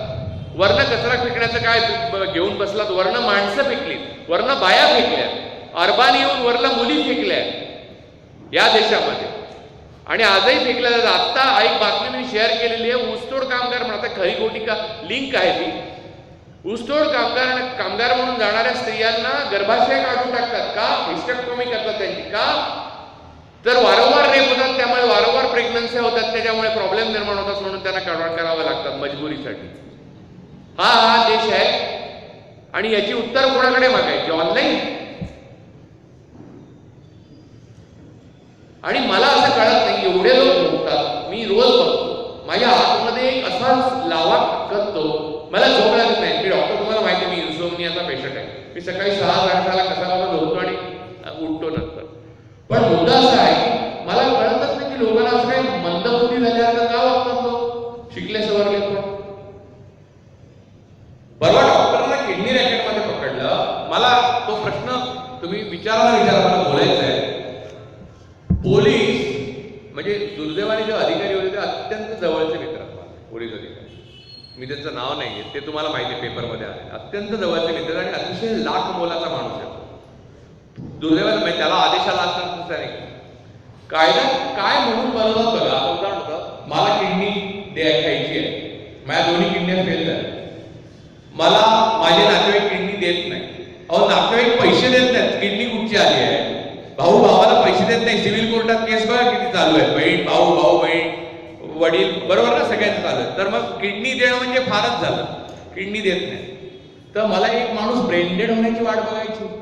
बरं त्याच्यात सायन्स असं आहे, डॉक्टर तुम्ही सांगा मी चुकलो तर, त्या ब्रेन डेड माणसाची किडनी तिथे आणून त्याला रोपण करायची एक कालावधी आहे, त्याच्यानंतर ती किडनी डेड होते, बरोबर? Am I right? आता कायद्याने जर जायला लागला तर म्हणजे याचा अर्थ आता आधी इंग्लिश शिकले डॉक्टर लोक आणि डॉक्टरी केली. आता डॉक्टरांनी कायदा शिकला पाहिजे, ते सगळे कागद वाचले पाहिजेत, ते शिकून घेतले पाहिजेत आणि पेशंटला जिवंत केला पाहिजे, ना तर त्याचे नातेवाईक तोडफोड करतील. आता मला एक कळत नाही, तुमच्यात सॉलिडॅरिटी, इंडियन मेडिकल असोसिएशनची सॉलिडॅरिटी नावाची गोष्ट नाही. तुमच्या आपापसातले मतभेद, गुटबाजी सगळीकडे असते, पण ती विसरून हा कोणता ड्रॅकॉनियन लॉ आहे? श्रीमंत माणूस काय करतो माहिती तुम्हाला? या मुख्यमंत्री, मंत्री, राज्यांचे सगळ्या मुख्यमंत्री, देशाचे मंत्री, अत्यंत मोठे उद्योगपती, नट, हे लोक सिंगापूरला जातात, तिथे किडनी लावून येतात आणि इथे उत्तम फिरतात, त्यांना काहीही फरक पडत नाही. सामान्य माणूस जो किडनी दिली आहे 2 मरणाची वाट बघा असं कायदा सांगतो, तिथे 1 मरण वाचवायचंय तिथे. मग डॉक्टरने काय करायचं? डॉक्टरना 5 डॉक्टरना सरळ 8 दिवस आत टाकले. आता ते मुळात असं आहे, ते डॉक्टर दोषी असतील, चला मानू आपण, सिद्ध होऊ दे ना. एवढ्या महत्वाच्या माणसांना तुम्ही बदनाम करताय, त्यांच्या नावाने रोज मथळे छापतायत पेपर, ज्या पेपरनी अग्रलेख मागे घेतो मी व्यक्तिशः असं खाली छापलेलं आहे. त्यांना लाज नाही वाटत असे छापायला दुसऱ्याची बदनामी? कन्व्हिक्ट व्हायच्या अगोदर ते ऍक्विट झाले तर उद्या माफी मागणार आहात तुम्ही बातमी छापून का सरकार पद्मभूषण देणार आहे? मला एक कळत नाही. या पोलिसांनी अटक करून आत ठेवलेली माणसं जी आहेत ती नंतर बाहेर येतात बेलवर आणि नंतर वर्षानुवर्ष त्यांच्या विरुद्ध बातम्या छापल्या जातात आणि नंतर ती निर्दोष सुटतात जेव्हा सामान्य माणसं, तेव्हा त्यांना काही पद्मभूषण देतं गव्हर्नमेंट त्रास सहन केल्याबद्दल. डेमोक्रेसी कोणत्या प्रकारची तुम्ही म्हणताय? कोणती डेमोक्रेसी? उद्या एवढं बोललं म्हणून पोलीस मला अटक केली आणि 3 दिवस पोलीस रिमांडवर ठेवलं आणि मग नंतर अजून 3 दिवस वाढवलं, कारण मग 14 दिवस ज्युडिशियल कस्टडी सेशन कोर्टात दिली आणि बाहेर आलो मी. मला काही स्वातंत्र्यवीर पदवी नाही मिळणार आहे, ते वेगळे टॅग लावणार, कायदा भंग, सुरक्षिततेला धोका, लोकांना उकसवले, दंगल माजवण्याचा प्रयत्न, जमावाला चिथावले. आता जमाव तुम्ही we the sovereign people of India हा जमाव आणि चिथावल्याचं हे ठरवला. म्हणजे ऑथॉरिटी नावाची गोष्ट आहे ती लोकांच्या हातात निसटलेली आहे. तुम्ही कचरा काय फेकण्याचं? तुमच्या हातात स्वातंत्र्य गेलंय, कचरा गेला तर काय गेलाय? कचरा स्वातंत्र्याचा झालाय इथे, तो तुम्ही गमावला पण आहे. एक तीव्र प्रतिक्रिया आलेली आहे चौगुले साहेबांची. स्वातंत्र्य मिळवून देखील नकारार्थी जास्त बोलला, पण सकारात्मक बऱ्याच गोष्टी आहेत. त्याचं काय? त्याला अजून एक गोष्ट मला जोडून विचारायची आहे, थोडीशी आर्थिक नीतीशी संबंधित आहे. आपल्याकडे पंचवार्षिक योजना लागू झाल्या, पण गेल्या 25 वर्षामध्ये पंचवार्षिक योजनांचं परत नाव नाही आलं. आणि आता FDI म्हणतो आपण, काही क्षेत्रांमध्ये 100% FDI आलेला आहे. परत आपण ईस्ट इंडिया कंपनीला भारतात आणतोय आणि परत आपण भारताला विकतोय किंवा भारतातच न्यायचा प्रयत्न करतोय, कारण पैसा हवा आपल्याला, एम्प्लॉयमेंट हवा म्हणून. यातलं काहीच खरं नाही. पहिली गोष्ट, पहिला प्रश्न वेगळा आहे पूर्णतः आणि तुमचा प्रश्न वेगळा. पहिल्या प्रश्नाचं मी उत्तर देतो. या 70 वर्षात काहीच झालं नाही का? प्रचंड झालं. ग्रीन रेव्होल्युशन झाली, व्हाईट रेव्होल्युशन झाली. ग्रीन रेव्होल्युशनच्या मागे स्वामीनाथन होते, व्हाईट रेव्होल्युशनच्या मागे कोणी नव्हते. अवकाश शास्त्रात आपण प्रगती केली, वेगवेगळ्या आघाड्यावर आपण पुढे गेलो. आपल्या शेजारी देशांच्या पेक्षा आपण चांगल्या पद्धतीने प्रगती करू शकलो असं आपण म्हणू. मला ग्रॉसमध्ये बोलायला आवडतं. म्हणजे तुमच्या तोंडावर मी 7.5% GDP रेट आहे असं मी सांगितलं, तर तुमच्या घरी काय होणार आहे आज? शिरा. तर या प्रकारच्या गोष्टी ज्या आहेत ना, ग्रॉसमध्ये ज्या बोलल्या जातात त्या एक क्रिमिलियर वाढला. म्हणजे कसं होतं, स्वातंत्र्य काळात जी लोकसंख्या होती ती कमी होती, ती खूप वाढली. त्यानंतर उच्च मध्यम वर्गामध्ये एक वाढ झाली. 91 सालानंतर सोव्हिएत युनियनचं पतन झालं. त्यानंतर मनमोहन सिंग आणि नरसिंहरावन यांचं योगदान अतुलनीय आहे या देशात. त्यांनी आणि मनमोहन सिंगांनी म्हणून जी अर्थव्यवस्थेला चालना दिली, त्यामुळे आपण उघडलं गेलं. मुक्त अर्थव्यवस्थापेक्षा त्यांनी कुठे मुक्त करायला पाहिजे आणि कुठे मुक्त नाही करायला पाहिजे याचा अचूक निर्णय घेतला आणि प्रॉपर पद्धतीने नेली. त्याचा फायदा असं झाला की मध्यम वर्गाची वाढ झाली. पण ते ग्रॉस मध्ये होते. बघा, तुम्ही लक्षात घ्या की 125 कोटी लोकांच्या देशात 25 कोटी लोक सुखी असतील तर 100 कोटी लोक त्यांची घरं नाही का जाळून टाकणार? म्हणजे थिओरिटिकली आम्ही आपलं घर नाही, व्हर्च्युअली हल्ली गेम खेळतो ना आपण, कॅन्डी क्रश समजू आपण. हा, तर मानसिक दृष्ट्या तुम्ही विचार करा की एवढ्या मोठ्या लोकसंख्येमध्ये जेव्हा बेनिफिशियरीज आहे तो जो आहे तो वर्ग तेवढाच आहे. तुम्ही टक्क्यामध्ये बघाल तर तुम्ही सुखांक काढा, आपण सुखी कमी झालो, चंगळवादी जास्त झालो, आपण पौष्टिक कमी खाऊ लागलो आणि फास्ट फूड जास्त खायला लागलो. याला प्रगती म्हणायची असेल तर माझी हरकत नाही, कारण मी जजमेंट देणार नाही. तुम्ही प्रश्न घेऊन घरी. खूप पैसे आले म्हणजे आपण श्रीमंत झालो, तर आपण जेव्हा कमी पैसे होते तेव्हा रुपयाला $7 1 रुपया होता. आज $67 रुपयाला $1 आहे. आता हा फरक जो आहे तोच सुखाच्या बाबतीत आहे. त्यामुळे तुमचा जो धावताय तुम्ही, बरं तुमचं FDIचं सांगतो पटकन, त्यांचा FDIचा मुद्दा आहे त्याच्यावर सांगतो. फॉरेन डायरेक्ट इन्व्हेस्टमेंट येणं म्हणजे ईस्ट इंडिया कंपनी येणं हे डोक्यातनं काढून टाका. फॉरेन डायरेक्ट इन्व्हेस्टमेंटला विरोध करण्याची काहीही गरज नाही. आपला देश संपूर्ण मोकळा सोडला किंवा सोडला नाही तरी फॉरेन आपल्याकडे आलेलंच, कारण सगळे पॉलिसी मेकर डोक्याने फॉरेनरच.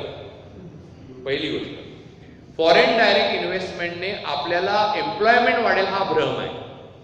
याचं कारण त्या प्रकारची कुशलता निर्माण करणारी कोणती विद्यापीठं आपल्याकडे आहेत तेवढं मला सांगा. मला साधी मराठी टायपिस्ट मुलगी हवी आहे तर मिळत नाही. कॉम्प्युटरवर चांगल्या प्रकारे टायपिंग करायचं मी अजूनही सांगतो. सांगलीहून मुंबईला आलं तर मी राहायची सोय करतो, मला हवी आहे चांगला स्पीड असेल, चांगला पगार.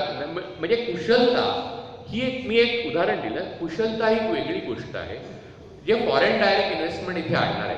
चीनचं तर धोरण आहे की ते कामगार पण स्वतःचे आणतात, त्यामुळे आपण चीनचा घेऊ, कारण आमचे संबंधही आपले चांगले नाहीत, त्यामुळे चीनचं बाजूलाच ठेवू. त्यांना बहुतेक स्टाफ स्वतःच आणावं लागणार हो. तिथे लोकांना येतं काय? इथल्या इंजिनियरना मी गुरुत्वाकर्षणासंबंधीचे 6 प्रश्न विचारतो, उत्तर सांगा. नवीन पासआउट इंजिनिअरचा कॅम्पस इंटरव्ह्यू माझ्याकडे द्या. मी इंजिनियर नाही आहे बरं का, मी फायनान्शियल मॅनेजमेंटचा विद्यार्थी आहे. खरं तर माझं आयुष्य इतक्या विचित्र अभ्यासाने भरलेलं आहे की मी ज्याचा विद्यार्थी आहे ते केलं नाही. ज्यात गती होती ते करायला मिळालं नाही. जे जमलं ते आवडलं नाही, जे आवडलं ते जमलं नाही. मला लोकांमध्ये मिसळायला अजिबात आवडत नाही.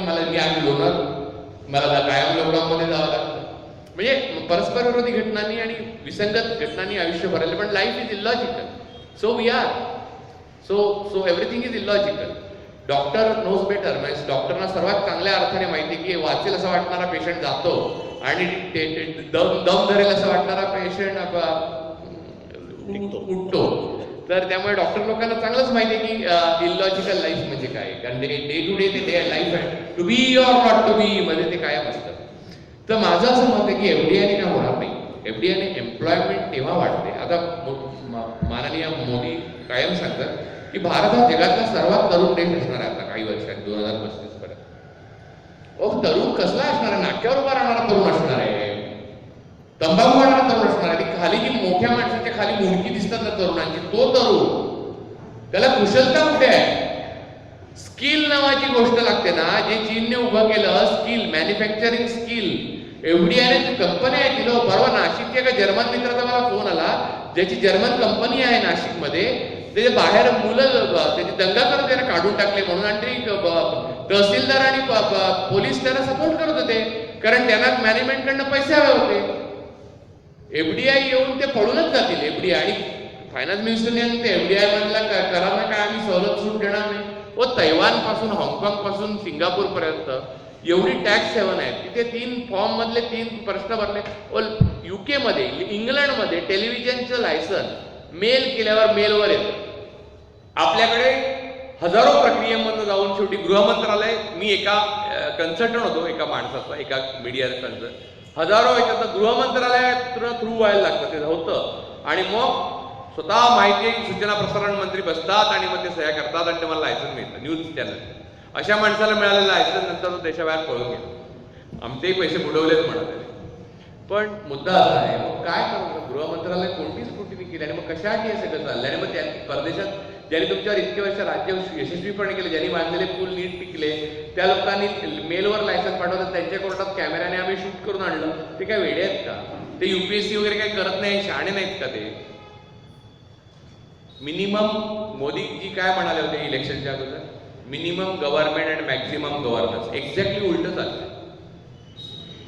Maximum government and minimum governance या लेवलला देश चाललाय. पण हे मोदींच्या काळात नाही चाललंय. हे 68 वर्ष चाललं होतं. मोदींच्या 2.5 वर्षात ते बदललं नाही. एवढा मी त्यांना दोष देईन. ते बदलायला आले होते ना, त्यांनी बदलायला पाहिजे. त्यांचा प्रश्न आहे असा की पार्टी त्यांची नाही. लेनिन किंवा हिटलर किंवा जे काही फुले, ज्यांनी अशा प्रकारच्या मोठ्या क्रांत्या केल्या, चांगले किंवा वाईट, शुभंकर किंवा भयंकर, त्यांनी पार्टी स्वतः घडवली. म्हणजे मला काय म्हणायचंय, माझ्या प्रत्येक कार्यकर्त्याला माहिती आहे, मोदींनी पार्टीने घडवली, पार्टीने मोदीने घडवली. हा त्यांचा सर्वात मोठा विकनेस आहे, अनफॉर्च्युनेट भाग असेल, त्यांना त्रास होत असेल त्या गोष्टीचा. मी असं नाही म्हणणार ते स्वप्न घेऊन आलेले आहेत किंवा त्यांना स्वप्न पूर्ण करायचं. कोणाला इतिहास पुरुष व्हायचं नसतं. त्यांच्या आयुष्यात तर काय असं आहे की उरणार आहे, परिवारवाद आहे किंवा वयाला द्यायचे, असं काहीच नाही. ते करू शकतात आणि त्यांना करण्याची इच्छा असणार, कारण इतिहासात अजरामर होण्याची संधी आहे आणि त्यांना व्हायचं असणार. पण ते होऊ शकत नाही. त्याचं कारण हे सगळं बल्की, सगळं जे खाली घाण झालेली आहे चिखल, तो कसा काढायचा हे जिनियस जे सांगू शकतात, ते एन्सर्कल त्यांना मिडिओकरनी ज्या केलेलं आहे ते तिथपर्यंत पोहोचूच देणार. आणि ते कधी बदल, त्यांचा थिंक टँक जो छोट्या माणसांचा असणार आहे, पिग्मींचा असणार आहे, तो तसाच राहणार. आणि त्यामुळे त्यांना कितीही ऊर्जा लावली तरी इंजिन पुढेच जाणार नाही देशात. हा त्यातला catch-22 आहे. तो लोकांनी बदलला पाहिजे आणि तो लोक चळवळीतून बदलला पाहिजे. आणि ती लोक चळवळ निवडणुकीशी संबंधित असली नाही पाहिजे. शेतकऱ्याचा प्रश्न होता. शेतकरी संघटना जोपर्यंत शरद जोशींना मी मानतो, तो पहिला आणि एकमेव माणूस होता ज्याने शेतकऱ्यांचे प्रश्न शोधले, शेतकऱ्यांसाठी उत्तरं शोधली नाही. म्हणून तो त्याच्या आयुष्यात सामान्य शेतकऱ्याला योद्धा आणि सामान्य शेतकरी स्त्रीला लक्ष्मी बोलून मनवू शकला. तुम्ही लक्ष्मी मुक्ती आंदोलन हे एकमेव भाषांतर भारतातलं उदाहरण आहे चांदवडचं. तर मी त्याच्यावर चांदवडची शिदोरी नावाचं पुस्तक आहे, मी अधिक बोलत नाही. मी शरद जोशींना सॅल्यूट करतो त्यासाठी. युनायटेड नेशन सारखी नोकरी आणि स्वित्झर्लंड मधलं घर आणि मुलांची उत्तम शिक्षण जर्मन आणि याच्या भाषेत ते सोडून ते आले. आणि श्रिया आणि गौरी आता एक कॅनडात राहते, गौरी अमेरिकेत राहते. आणि त्यांनी इथे शेतकऱ्याच्या बरोबरीने लढे लढले. पण त्यांना राजकीय संघटना जेव्हा करण्याची इच्छा झाली तेव्हा ते मग तुम्ही पूर्ण बदलायचे आणि मग तुम्हाला दुसरा पर्याय नाही. संघटन एवढं फोर्सफुल झालं पाहिजे की राजकीय संघटना वाहून गेल्या पाहिजे. ती संघटना राजकीय नाही पाहिजे. ती संघटना अराजकीय, अपॉलिटिकल पाहिजे, तरच ती संघटना ते करू शकते. म्हणजे ती संघटना असली पण पाहिजे आणि नसली पण पाहिजे. म्हणजे अपॉलिटिकल असली पाहिजे, म्हणजे इंडिव्हिज्युअलची असली पाहिजे. हे प्रत्येक इंडिव्हिज्युअल विचार करू शकणारा पाहिजे. मी शरद जोशींचा अजूनही करू इच्छितो, त्या हयात नाही. त्यांचा प्रत्येक माणूस विचार करू शकायचा. शेतकऱ्याचं अर्थशास्त्र प्रत्येक शेतकरी सांगायचा, शेतकरी संघटनेचा, आणि तोंडावर सांगायचा, जे शरद पवारांना आयुष्यात सांगता आलं नाही. शरद पवारांनी छोट्या माणसांची नावं आणि मोठ्या माणसांची कामं आयुष्यभर लक्षात ठेवली. त्यामुळे महाराष्ट्राचं वाटवलं. अर्थात अर्धा वाटा ठाकरे फॅमिलीचा पण आहे, पण अर्धा वाटा यांचा दिलाच पाहिजे. असं पुढे मला माहित नाही या योग्य प्रश्न आहे का? आता तुम्ही योग्य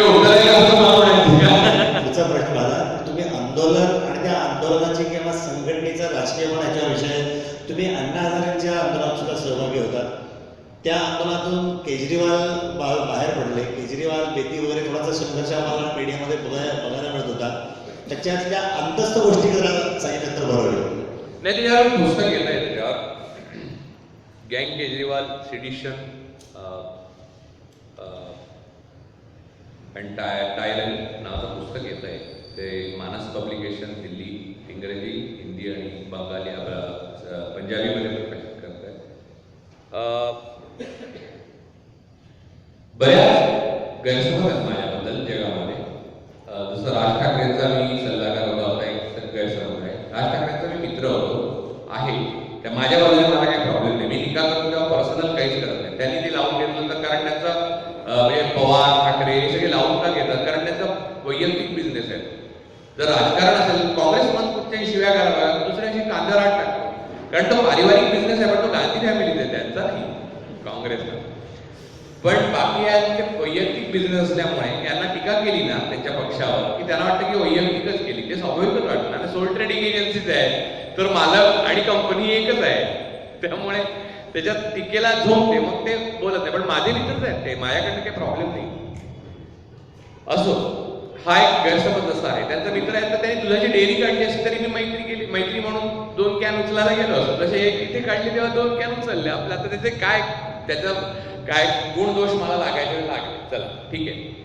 अण्णांच्या बाबतीत बोलायचं झालं तर अण्णांचं केजरीवालचं वगैरे सगळं जे हे आहे ते मी पहिले बाहेर काढलं ना 2011 साली. नोव्हेंबर 2011ला टेलिव्हिजनवर पहिलं मी सांगितलं की हे सगळे भ्रष्ट लोक आहेत म्हणून. आणि अण्णांनी इन्कार केला. अण्णांनी असं सांगितलं की राजूने काँग्रेसकडनं 200 कोटी रुपये खाल्ले. 200 कोटी रुपये जर काँग्रेसने कोणाला दिले असते ना, मला काँग्रेसमन बोलले तर ताबडतोब घे म्हणले. काँग्रेसने 2 रुपये देत नाही कोणाला, काँग्रेस घेते पण देत नाही. 200 कोटी रुपये जर तुला दिले तर पत्रकार परिषद घेऊन थँक्यू म्हणून निघून जाते सोडून. तर अण्णांनी आरोप केला. अण्णांनी सांगितलं की खोटं बोलतोय राजू. शेवटी अण्णा खोटे पडले, कारण मी ते पत्रच ओपन केलं. शेवटी मुळात मुद्दा त्यांचा ब्लॉगर म्हणून जगातला 12वा ब्लॉग बनवला होता मी. एवढा पॉप्युलर बनवला होता आणि तो ब्लॉग होता तो अण्णांचा माउथपीस होता, केजरीवालचा नव्हता.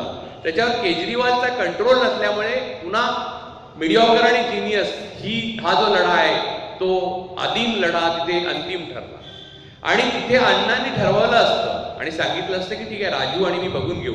त्या पत्रकार परिषद, त्या ऐतिहासिक पत्रकार परिषद जी झाली, जी 1 नोव्हेंबर 2011ला महाराष्ट्र सदन दिल्लीला झाली आणि मी लाईव्ह होतो IBN वर.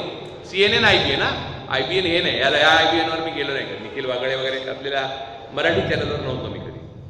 तर तिथे लाईव्ह होतो आणि आशुतोष माझा इंटरव्ह्यू घेत होता, जो आता आप पार्टीत गेला, आणि तो माझ्यावर आरोप करत होता.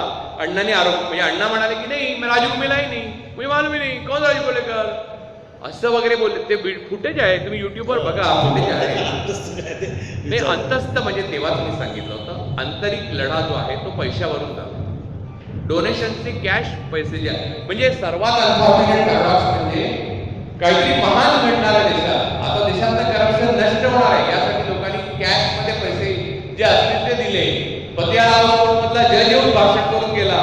ओमपुरी कसा का असेना गेला, पण तिथे काहीतरी बोलून आला. आणि एवढं सगळं होऊन त्या पैशावर आतमध्ये भांडणं चालले. तुझे ते 100 कोटी मारले का मला 1 कोटी, तर 2 कोटीचा चेक घेऊन राळेगडला हे लोक पोहोचले. तर तिथे गावकरी जवळपास मारायला निघाले आणि अण्णांनी ते 2 कोटी घेतले नाही. मग त्याच्यावर शेवटी वाद होती, बंद पडली, तुटलं. कारण केजरीवालच्या माणसाच्या फार्म हाऊसवर संपत्ती 131 कोटीची सापडली आता. त्यामुळे मी बोललो ते सिद्धच झालं. माझं पुस्तक, माझे सगळे ब्लॉग वाचा तुम्ही तेव्हाचे 2011चे आहेत आणि मी सगळं लिहून ठेवलंय. तेव्हा मला मला मला अनेक RSS, समाजवादी आणि काँग्रेस सोडून, तेव्हा काँग्रेसवर लढत ना, सोडून सगळ्या पक्षाच्या धुरीणांनी आणि स्वयंसेवी संघटनाच्या नेत्यांनी काय सांगितलं असेल माहिती का? अण्णा हे दुसरे गांधी आहेत आणि केजरीवाल हा दुसरा विवेकानंद आहे. ठीक आहे माहिती. मी यापुढे तुम्हाला सांगतो की त्या काळचा ट्विटर अकाउंट माझं बघा, मला एवढ्या शिव्या आहेत त्याच्यावर. केजरीवाल किती महान आहे आणि मी किती निच्चड आहे. मी काँग्रेसकडनं पैसे खाऊन हे सगळं बोलतोय. तुम्हाला सांगतो काँग्रेसकडनं जर मला पैसे मिळाले असते ना तर अहो धन्य. म्हणजे मग काँग्रेसने कोणालाही पैसे दिले असते. काँग्रेस काय कोणताच पक्ष पैसे देत नाही. तुम्ही मत देता, पुढचं मी काय बोलतो. आतला मी काय सांगावं असं नाही हो तुम्हाला. आता काय म्हणजे केजरीवाल हे देशविरोधी कारवाया प्रत्यक्ष व अप्रत्यक्ष रीतीने तेव्हापासूनच करत आलेले आहेत. ते IRS अधिकारी असले आणि ज्या ठिकाणी त्यांची नेमणूक झाली त्यांच्या आयुष्यात बदलीच नाही झाली, हेही एक अगम्य कोड आहे. माझा मित्र परवा सांगत होता आकाशवाणीमध्ये, माझी रिटायरमेंटच्या आधी तिसऱ्या 3 वर्ष रिटायरमेंटला राहिली असताना सुद्धा आता पुन्हा बदली झाली. मी दमणपासून सगळीकडे फिरून आलो रे, आता काय करू. तर केजरीवालची आयुष्यात बदली झाली नाही आणि त्यासाठी सोनिया गांधीने एक लेटर लिहिलेलं आहे, तेवढं फाईलमधनं गायब झालं. ते सगळे करून झाले, शोध आता मिळत नाही. आणि मला असं वाटतं की फाईलमधनं गायब होणं ही अतिशय सामान्य गोष्ट आहे दिल्लीमध्ये. म्हणजे तुम्हाला देश पातळीवर काय घडतं याची कल्पना देत नाही. आपल्या दैनंदिन कामाच्या रेट्यामध्ये किंवा आपल्या मुलांच्या चिंतेमध्ये किंवा आपल्याला अडकवतील कशात तरी या मीटिंगमध्ये तुम्ही बोलणार नसाल तर लक्षात ठेवा, तुम्ही बोलला नाही म्हणून कधीतरी अडकणार नाही असं समजू नका. तेव्हा वाईट अडकतं. बोलून अडकणं चांगलं, कारण तुम्हाला एक वाव, एक मन रस, तुम्ही दरवाजा एक तोडलेला असतो दयाने दरवाजा न तोडताच त्याला जर मारहाण झाली तर फार वाईट. शैक्षणिक दर्जाबद्दल आपलं काय मत आहे? म्हणजे मला 2 गोष्टी विचारायच्या. एक तर आपल्या देशामध्ये शाळा वाढल्या, महाविद्यालय वाढली, युनिव्हर्सिटीज वाढल्या, पण तरीसुद्धा मगाशी म्हणाला तसं मोठमोठी लोक आहेत त्यांची सगळी मुलं ही एकतर प्रायव्हेट इन्स्टिट्यूटला शिक्षण घेतात किंवा परदेशात जातात. सरकारी शाळा किंवा सरकारी दवाखाने यांच्याकडे कोणीही फिरत नाही. आणि दुसरी गोष्ट ब्रेन ड्रेन, म्हणजे खरोखरच आपल्या इथला जो जिनियस पर्सनॅलिटीज आहे ते सगळे भारत सोडून चाललेले आहेत का, आणि त्याच्यामुळे भारताचं नुकसान होत आहे. ब्रेन ड्रेन हा 70s-80s मधला फिनॉमिना होता. आता ब्रेन ड्रेन अशा प्रकारे नाही. मी तुम्हाला एक वेगळी गोष्ट सांगतो की शिक्षणाच्या दर्जाबद्दल आधी बोलतो. मुळामध्ये आपल्याकडे जे इतके पॅटर्नचे बोर्ड आहेत, एवढा फरक आहे. SSC, IGCSE, CBSE, नंतर IGCSE केम्ब्रिज आणि IB इंटरनॅशनल बॅरॅक्युलेट, एवढ्या प्रकारच्या शिक्षणाच्या पॅटर्न आहेत. म्हणजे त्याच्यात काही हे नाही वेगवेगळ्या. म्हणजे माझी मुलगी IB मध्ये शिकते, कोणी SSC बोर्डात शिकते, त्याचा गुण जे मिळतात, ग्रेड मिळतात आणि गुण त्याचं कसं साधर्म्य धरायचं आणि त्यांची जिनियस कशी ओळखायची. कारण यांच्या शिक्षण पद्धतीत मूलतः नवीनच लिहावं लागतं. तिथे आखून दिलेली उत्तरं लिहावी लागतात, त्यांची जोडी कशी जुळवायची हेच मला काही कळत नाही. या देशामध्ये अशा प्रकारे शिक्षण पद्धती असणं हे अत्यंत दुर्दैवी आहे. मी लहान होतो तेव्हा सगळे SSCला बसायचे आणि एकदाच पुणा बोर्डाचा, नंतर आमच्या वेळेला मुंबई बोर्ड झालं होतं, तर मुंबई बोर्डाचा निकाल लागायचा काय तो, आणि आम्ही खूप घाबरलेलं असायचं. आदल्या दिवशी अख्खा महाराष्ट्र घाबरलेला असायचं, आमच्या वयाची मुलं. तसं काही आता होत नाही, कारण आता बोर्ड वेगवेगळी आहेत आणि वेगवेगळे रिझल्ट वेगवेगळ्या वेळा असतात, त्यामुळे घरच्यांकडे पण लक्ष ठेवत नाही त्यांच्या नातेवाईक. तर या सगळ्या पार्श्वभूमीवर दर्जाच्या बाबत म्हणाल तर आपल्याकडे कुशलता शिकवलीच जात नाही. तुम्हाला माहिती आहे का, युनायटेड स्टेट्समध्ये कधी मी मध्ये गेलेलो, मी काही दिवस राहायला होतो, तर मी टेबल आणि खुर्ची घेतली. म्हणजे टेबल आणि खुर्ची म्हणजे कसं, एक असा पॅक मला दिला आणि त्याच्याबरोबर तुम्हाला एक कागद दिला जातो. तो मोल्ड कसा करायचा, आतमध्ये सगळे स्क्रूड्रायव्हर वगैरे. तुम्ही जर कोणत्या भारतीय माणसाने, म्हणजे चांगल्या इंजिनियर किंवा सुधार नसलेल्या भारतीय माणसाने ते वाचून करून मला दाखवलं तर मी हात काय तो नेमका एक उलटा झाला की संपला तुमचा पूर्ण कोलॅप्स, सगळं खर्च संपला. पण अमेरिकन माणूस लगेच करतो, कारण परदेशी माणूस म्हणजे पाश्चिमात्य माणूस हा मशीन बरोबर इव्हॉल्व झालेला आहे. त्यांची उत्क्रांती मशीनच्या उत्क्रांती बरोबर झालेली आहे. मशीन ही आपण प्लॅस्टिक आयात केलेली आहे, आपण असेंबल करतो, आपण निर्माण नाही करत. त्यामुळे कुशलता आहे ती शिक्षणात नाहीच आहे. आपल्या आपण पोपट आहे, पोपट शिक्षण शिकतो. जे लोक बघा, भारतातला सर्वोत्कृष्ट उद्योगपती कोण होता, आता पायोनियर कसा आहे, ज्या पद्धतीने ते पुढे गेले मानलंच पाहिजे. धीरूभाई अंबानी शिक्षण सोडलं त्याने, स्टीव्ह जॉब शिक्षण सोडलं, बिल गेट शिक्षण सोडलं. शिक्षण तुम्हाला शिकवत नाही, शिक्षण तुम्हाला अनालिटिकल बेंड ऑफ माइंड देतं. ते तोच घेऊ शकतो ज्याच्याकडे पात्र असतं पाणी घ्यायला. बहुतेक मुलांना कळतच नाही की आपण हे कशासाठी शिकतोय. मला बऱ्याच मुलांना विचारलं नागरिकशास्त्र कशासाठी असतं, त्याचा पुढचा काय संदर्भ आहे याच्यावर त्यांना प्रयोग करू द्यावा, प्रयोगशील हे सातत्यपूर्ण आहे. पुन्हा आपल्याकडे शाकाहारी, अतिशाकाहारी, भयंकर शाकाहारी, बेडकांना मारू नका, यांना मारू नका. हो, पण मग तुम्ही डिसेक्शन कसं करणार? म्हणजे ऑपरेशन करू नका इथपर्यंत यावं, कारण ऑपरेशनमध्ये माणूस मरू शकतो, मग ती हिंसा नाही का? तुम्ही जनावरांमध्ये कोणतं प्राणी आहे जे दूध आईचं सोडून नंतर पित राहतं, आपण मात्र त्या वासराचं काढून पितो, ती हिंसा नाही का? त्यामुळे या प्रकारच्या असंख्य विचारधारा आपल्याकडे कोर सेक्टरवर इतक्या परिणाम करत असतात. पॉलिटिक्स म्हणजे आम्ही मतच देणार नाही, मग आम्ही पैसेच देणार नाही इलेक्शनच्या वेळेला, तुम्ही असं वागाल. कत्तलखाने 10 दिवस बंदच ठेवा, नाही तर आम्ही नाही देणार, पैसे पण नका घ्यायला मागायला. बाबा काय कत्तलखाने बंद केले लगेच आम्हाला कत्तलखाने उघडले नाही तर आम्ही मत देणार नाही, पैसे देणार नाही, लगेच कत्तलखाने उघडले. अरे म्हणजे चाललंय का? शिक्षणाच्या बाबतीत पण तेच, की मग SSC बोर्ड आता ते आता काहीतरी NIT केलं ना सेंट्रलाइज, त्याच्यामध्ये काय म्हणजे मला काही कळत नाही. एवढा मोठा संघराज्य म्हणतात, तुम्ही प्रत्येक राज्याला स्वायत्तता असू दे की थोडी, नाहीतर वेगळी राष्ट्र होतील एक दिवशी. सोव्हिएत युनियनचं शेवटी पतन असंच झालं. आणि तुम्हाला मी सांगू का, आपण महासत्ता आहोत या भ्रमात राहू नका. हा ॲरोगन्स ऑफ इन्फिरियरिटी आहे. तुम्हाला मी सांगतो, चीनचं पथक संचलन करत गेलं ना तरी धडकी भरेल. आपल्या सैनिकांमध्ये कमी नाहीये, आपल्या पॉलिटिकल लिडरशिपमध्ये कमी. आपल्या पॉलिटिकल लिडरशिपला त्या प्रकारचं डिसिप्लिन, त्या प्रकारचं प्रिसिजन आणि त्या प्रकारची इंटेलेक्च्युअल मल्टी डायमेन्शनल आणि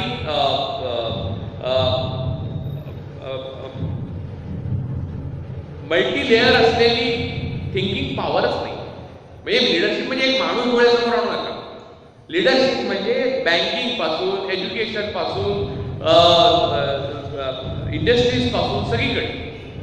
आपल्याकडे क्रिएशन ऑफ वेल्थ ही संकल्पना नाहीये, आपल्याकडे ॲक्युम्युलेशन ऑफ वेल्थ आहे. आपण शोषणातून संपत्ती निर्माण करतो, आपण संपत्तीची निर्मिती नाही करत.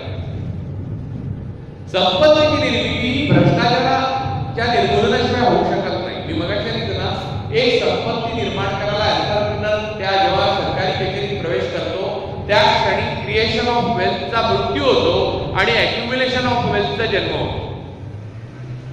ही भारताची शोकांतिका आहे. त्यामुळे तुम्ही FDI ते शिक्षण पद्धती सगळीकडे ॲक्युम्युलेशन ऑफ वेल्थ. तुम्ही प्रायव्हेट संस्था म्हटल्या तर अमेरिकेत पण प्रायव्हेटच युनिव्हर्सिटीज आहेत, पण भारतातल्या प्रायव्हेट युनिव्हर्सिटी आणि अमेरिकेतल्या प्रायव्हेट युनिव्हर्सिटी दोन्हीकडे MIT आहे. अमेरिकेतही MIT आणि पुण्यातही MIT आहे. फरक बघा. मला काही व्यक्ती, नथिंग इज पर्सनल, माझा व्यक्तिगत कोणाशी राग लोक नाही, म्हणजे त्यांनी राग ठेवला या बोलल्याबद्दल मला फरक पडत नाही. कारण ऑलरेडी जेवढं वाईट व्हायचं ना तेवढं सर्व समाजातच झालंय, त्याचा मी एक घटक आहे. त्यामुळे माझं थोडं अधिक वाईट होईल, त्याने काही फरक नाही पडत. पण आपल्या सगळ्यांना, मला ना भारतीय माणसाला बघितलं ना की तो ऊसाचा गुराळ असतं ना, त्याच्यामध्ये तो ऊस जातो बघा आतमध्ये, कांड ते ऊसाचं ताजं चडचडीत कांड येतं आणि ते आतमध्ये जातं आणि रस खाली येतो. तसा भारतीय माणूस आहे. बिचारा त्या कांडातनं चरकातनं पिळून निघतो आणि तो रस येतो. तर रस हे 4 स्तंभ जे लोकशाहीचे तुम्ही सांगता ते पीक बसलेले असतात.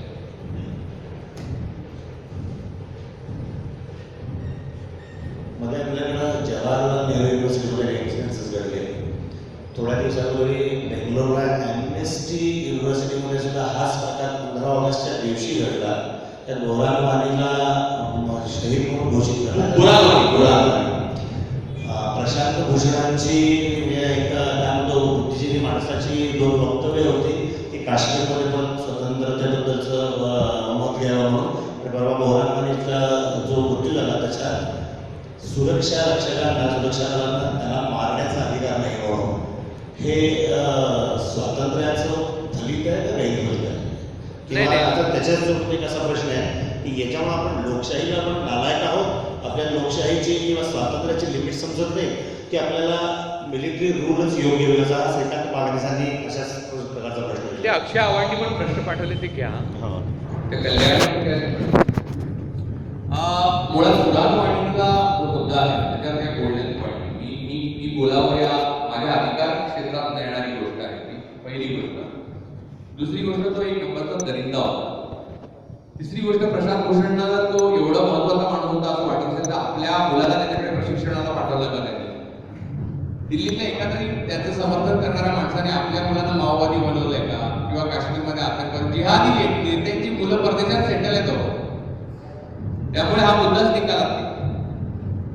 तुमची कृतीच दाखवत नाही. एखादा माणूस महान आहे असं म्हणाल तर माझ्या मुलालाही पहिले त्याच्याकडे पाठवणार, 4 शीख त्यांच्याकडे जा प्रशिक्षण घे. तर कुराणवाणीकडे प्रशांत भूषणने आपल्या मुलाला पाठवलं नाही ना, शांतिभूषणने प्रशांत भूषणला पाठवलं होतं नाही ना, मुद्दा संपला.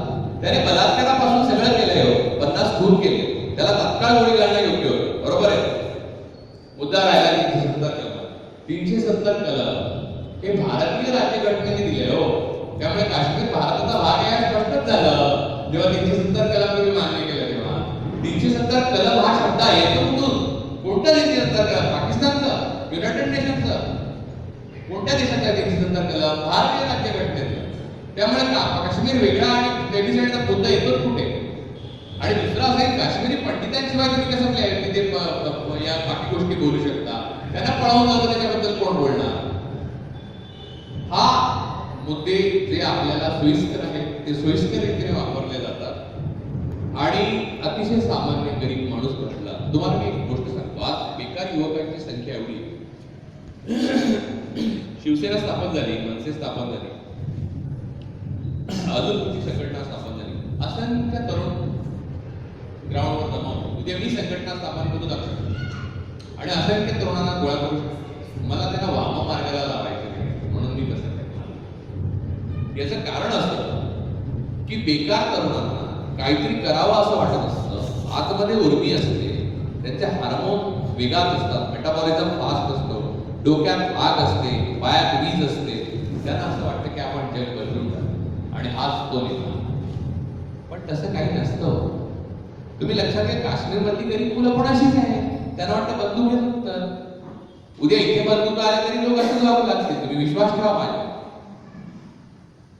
तुम्हाला असं वाटतं का की इथली गरीब, शोषित, पीडित, अत्यंत ज्यांना गमावण्यासारखं काही नाही अशा मुलांना बंदुका प्राप्त नाही म्हणून ते 20,000 परिषदेच्या धाकात राहतात? ज्या दिवशी त्यांना बंदुका मिळतील त्या दिवशी काय करतील?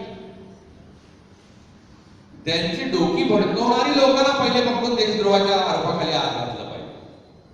त्यांना कुशलता शिकवली पाहिजे, नोकऱ्या दिल्या पाहिजेत. आता ह्याच्यातला इस्लामिक फंडामेंटलिझमचा जो भाग आहे, तुम्ही म्हणाल त्यातले इंटेलेक्च्युअल पण असेच वागतात, बरोबर आहे.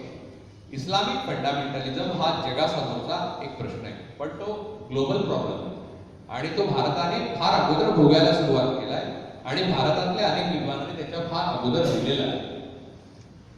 पण याचाही उगम तेलात झाले.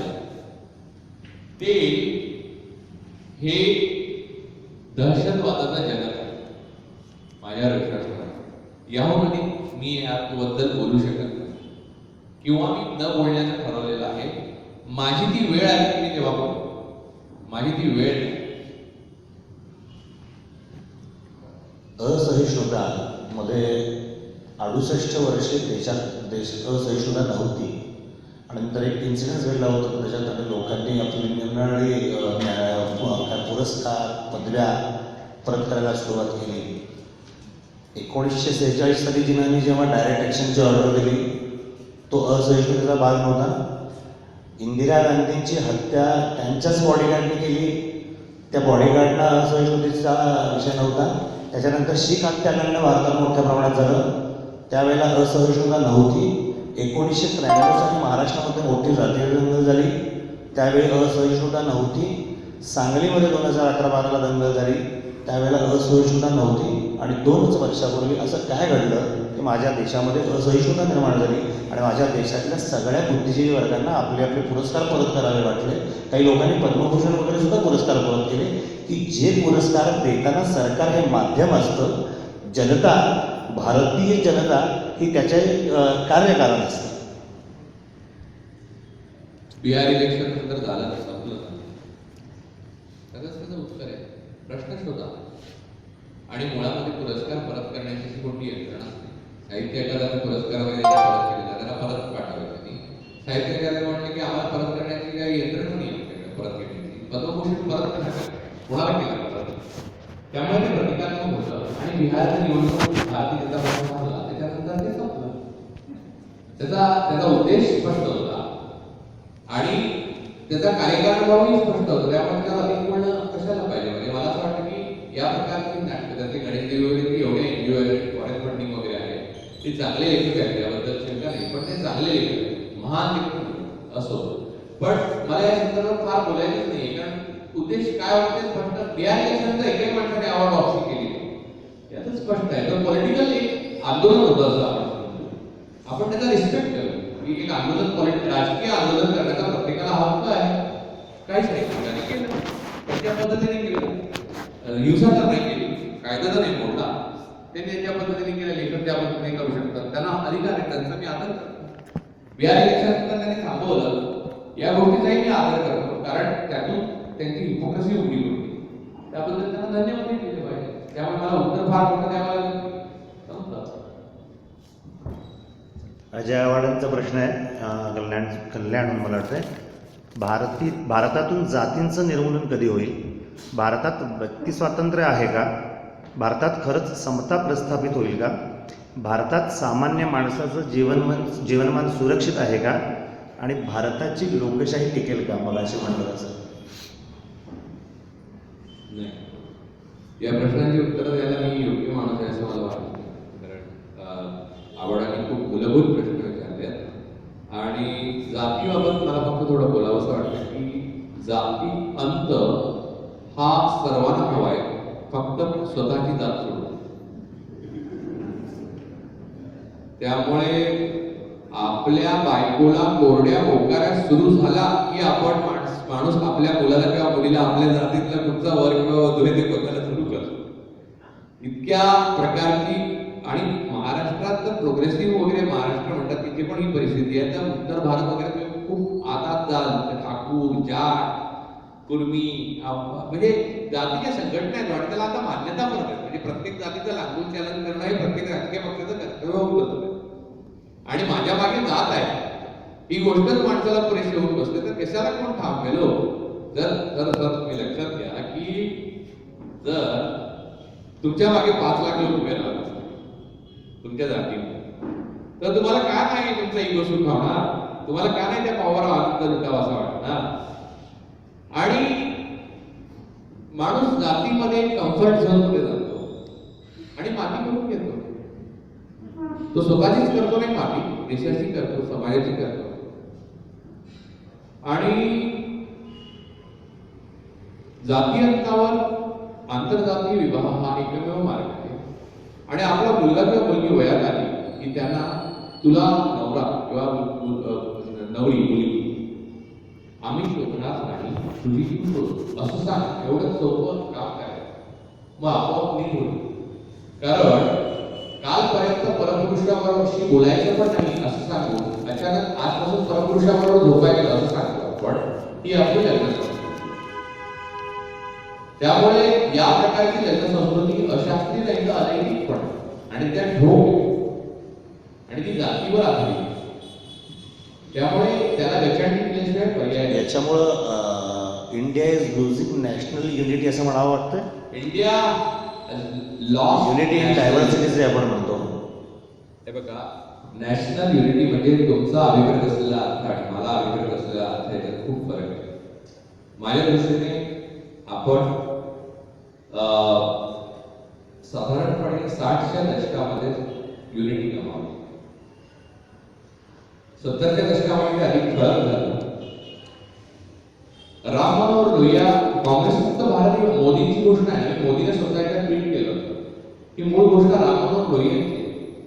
त्यांना करायचं त्याला काँग्रेस मुक्त म्हणजे काँग्रेस मुक्त नको होतं, काँग्रेस पार्टीबद्दल त्यांना काही आक्षेप नसायचे. ते काँग्रेस पार्टीचाच भाग होते ना. राम मनोहर लोहिया पण काँग्रेस पार्टीचाच भाग होते. त्यांना परिवार मुक्त भारत हवा. जॉर्जचं पण तेच मत, परिवार मुक्त भारत, परिवारवाद नाही, जातीतनं परिवारवाद पडतो. मग जातीयवादाच्या संघटना निघतात ज्या ऑक्सिलरी स्ट्रक्चर असतात मूळ ज्या राजकीय संघटना, आणि ते इतकं घाण चिखल आहे. आणि तुम्ही त्याच्यावर लिहाल ना तर तुम्हाला जी उत्तरं येतात ती त्यांनी बिंडोकांच्या डोळ्या बनवतात आणि त्या तरुण मुलांचे आयुष्य विस्कटवतात. मी अशा गोष्टी सांगितली राजकीय संघटनेत किंवा सामाजिक संघटनेत किंवा हे अण्णा तुम्ही ज्या गोष्टी केल्या होत्या त्या लोक वापरतात आत्ता पण. त्यांना हे माहित नाही वापरणार का की हे मी लिहिलंय मुळात ही घोषणा मी लिहिली आहे आणि मला शिवाय घालतात. मला गंमत वाटते कधी कधी की माणसं तरुण मुलांनी विचार करू नये यासाठी आपल्याकडे गेली 70 वर्षे व्यवस्था निर्माण केली गेली, जेणेकरून तरुण मुलं हर्ड मेंटॅलिटीने मागून मागून फिरत राहतात आणि त्यासाठी जाती धर्म सगळं सगळं जे फेथ ऑलवेज डिवाइड आणि डाऊट युनाइट्स. दंगलीच्या वेळेला अफवा एकत्र करते पण धर्म वेगळा. त्यामुळे गैरसमजावर paradox of life, there are two paradox of life which we never understood. Faith divide and doubt unites. This is one. And privacy is absolute freedom. तुम्हाला या देशात प्रायव्हसी नाही, त्यामुळे तुम्हाला फ्रीडम. तुम्ही एखाद्या कोणत्याही वयोगटातला पुरुष आणि स्त्री, पुरुष सुद्धा किंवा स्त्री सुद्धा, माझा LGBTQ ला पाठिंबा आहे, माझा गे आणि लेस्बियनला पाठिंबा आहे, 377 कलम काढून टाकलं पाहिजे, ब्रिटिश डेकोनियल कलम. तर एकत्र बसले तर 70 लोकांनी त्याच्याकडे वळून पाहावं, पोलिसांनी कंटुके बाजूला मारून त्यांना उठवावं, उठाबशा काढायला लावावं. ही प्रायव्हसीचं उल्लंघन आहे आणि प्रायव्हसी इज फ्रीडम. तुम्ही प्रायव्हसी देणं हे पोलिसांचं कर्तव्य आहे. Protect his privacy or her privacy. त्यांच्या प्रायव्हसीमध्ये डवाडवा करणं हे व्हायोलेशन ऑफ कॉन्स्टिट्यूशन आहे. But nobody is there to ask them question. And if you ask them questions, they use muscle power.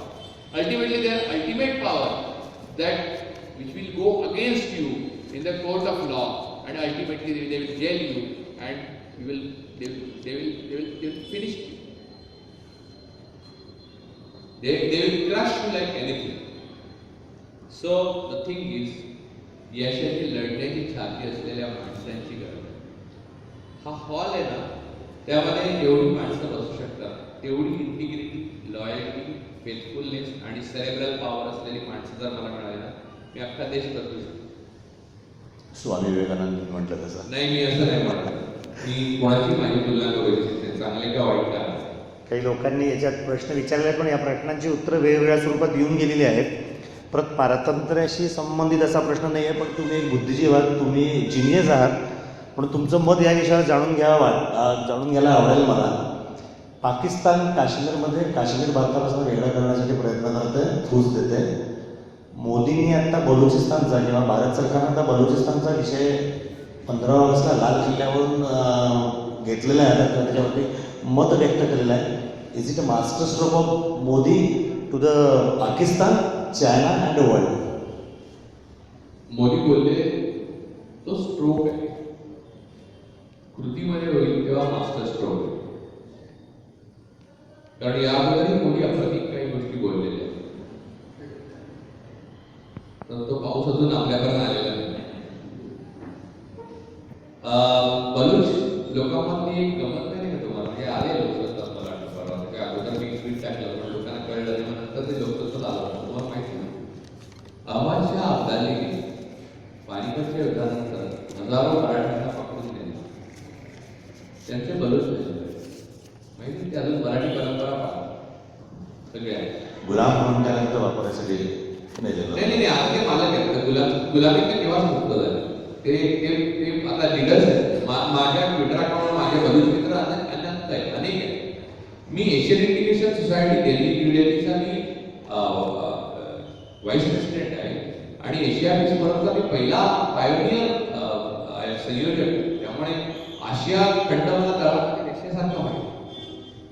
तर मुळामध्ये मला जग माहिती, पण आशियाबद्दल मी खात्याला सांगणार. मूळ मुद्दा असा आहे की बलुचिस्तानबद्दल आपली भूमिकेमध्ये सातत्य असतं. मुळात स्वतः डावे म्हणणाऱ्या लोकांनी लेनिनिझम वाचला की नाही मला माहित नाही, पण लेनिनिझमचा 39 म्हणजे इलेक्टेड वर्क्स ऑफ लेनिनमध्ये 39 नंबरच्या पानावर लेनिनचा एपिटोम ऑफ लेनिनिझम नावाचं एक वाक्य सांगता येईल. काय वाक्य आहे ते? Diversity in discussion and debate and unity in action. हे तरी बोल्शेविकांना दिलेला आदेश. नेमकं उलट आपल्या देशात लगेच इंडिया ऑक्युपाइड काश्मीरचं दिग्विजय सिंग म्हणा. काय बोलायचं म्हणजे मला दिग्विजय सिंगाबद्दल माझे व्यक्तिगत संबंध आहेत. गोष्टी. माझी कोणाची वाईट त्यांनी केल्याशिवाय वाईट संबंध होतो. बरं, मी व्यक्तिगत कोणावर टीका करते. तुमचे 4 बायांची अफेअर असतील, तुम्ही 40 कोटी रुपये खाल्ले असतील, मी व्यक्तिगत बोलत नाही. कारण समाजामध्ये एकत्र आहे. मी सरकार नाही आहे ठरवायला. I am not judgemental. मी बोलतोय की फक्त थिंकिंग प्रोसेस आहे. निष्कर्ष तुम्ही काढा, तुम्ही प्रश्न शोधा, उत्तर नाही देणार. माझ्याकडे उत्तर नाहीच, मी देणार नाही. मीही प्रश्न शोधतोय, पण मी बदलू शकतो. मी नक्की बदलू शकेन. एवढी माणसं एवढी मिळाली, पण एवढी माणसं मी जे सांगितलं त्या क्वालिटीज आहेत, तर ती मी मिळवायची ठरवली तर मी खेळली, वेळ येईल तेव्हा करी. पण बलुचिस्तान बद्दलचा एकच मुद्दाला सांगतो, आंतरराष्ट्रीय लेवलला दबाव आणण्याकरता ते करणं आवश्यक होतं. त्याला हमीद करझाई अध्यक्ष आहे अफगाणिस्तान, त्यांनी पाठिंबा दिला. आणि बलुची लोकांनी एका रस्त्याचं नावच नरेंद्र मोदी रस्ता ठेवला, तर त्यांची लोकप्रियता मोदींची त्या पद्धतीने केली. मोदींचा अखंड राजयोग हा आशियावर पसरत गेला. त्याला आपण काय म्हणजे त्याच्यावर कॉमेंट काय देणार. पण बलुचिस्तान बद्दलची भारताची कृती जी आहे, कसं आहे, विदेश नीतीमध्ये 3 भागात कुठची विदेश नीती नाही, कुठची नीती तुमच्या घरामध्ये तुमच्या मुलाशी तुम्ही वागता त्या 3 गोष्टी असतात. आणि लष्कराबाबतही 3च गोष्टी असतात, किंवा विदेश नीतीबाबतही 3च गोष्टी असतात, किंवा आपण उद्या आंदोलन करू तरी 3च गोष्टी असतात. एक म्हणजे ग्रँड स्ट्रॅटेजी, दुसरं स्ट्रॅटेजी आणि तिसरं टॅक्टिक्स. मोदी टॅक्टिक्स बोलले. स्ट्रॅटेजी आणि ग्रँड स्ट्रॅटेजी अजून आपल्याला माहिती आहे, त्या लेवलला माहिती असेल तर मला माहिती. त्यामुळे त्या एवढ्याच उत्तर आता दिलं जाऊ शकतं. अजून एक दुःखती नस खरं सांगायचं तर आरक्षण शाक्य वरदान, कारण आता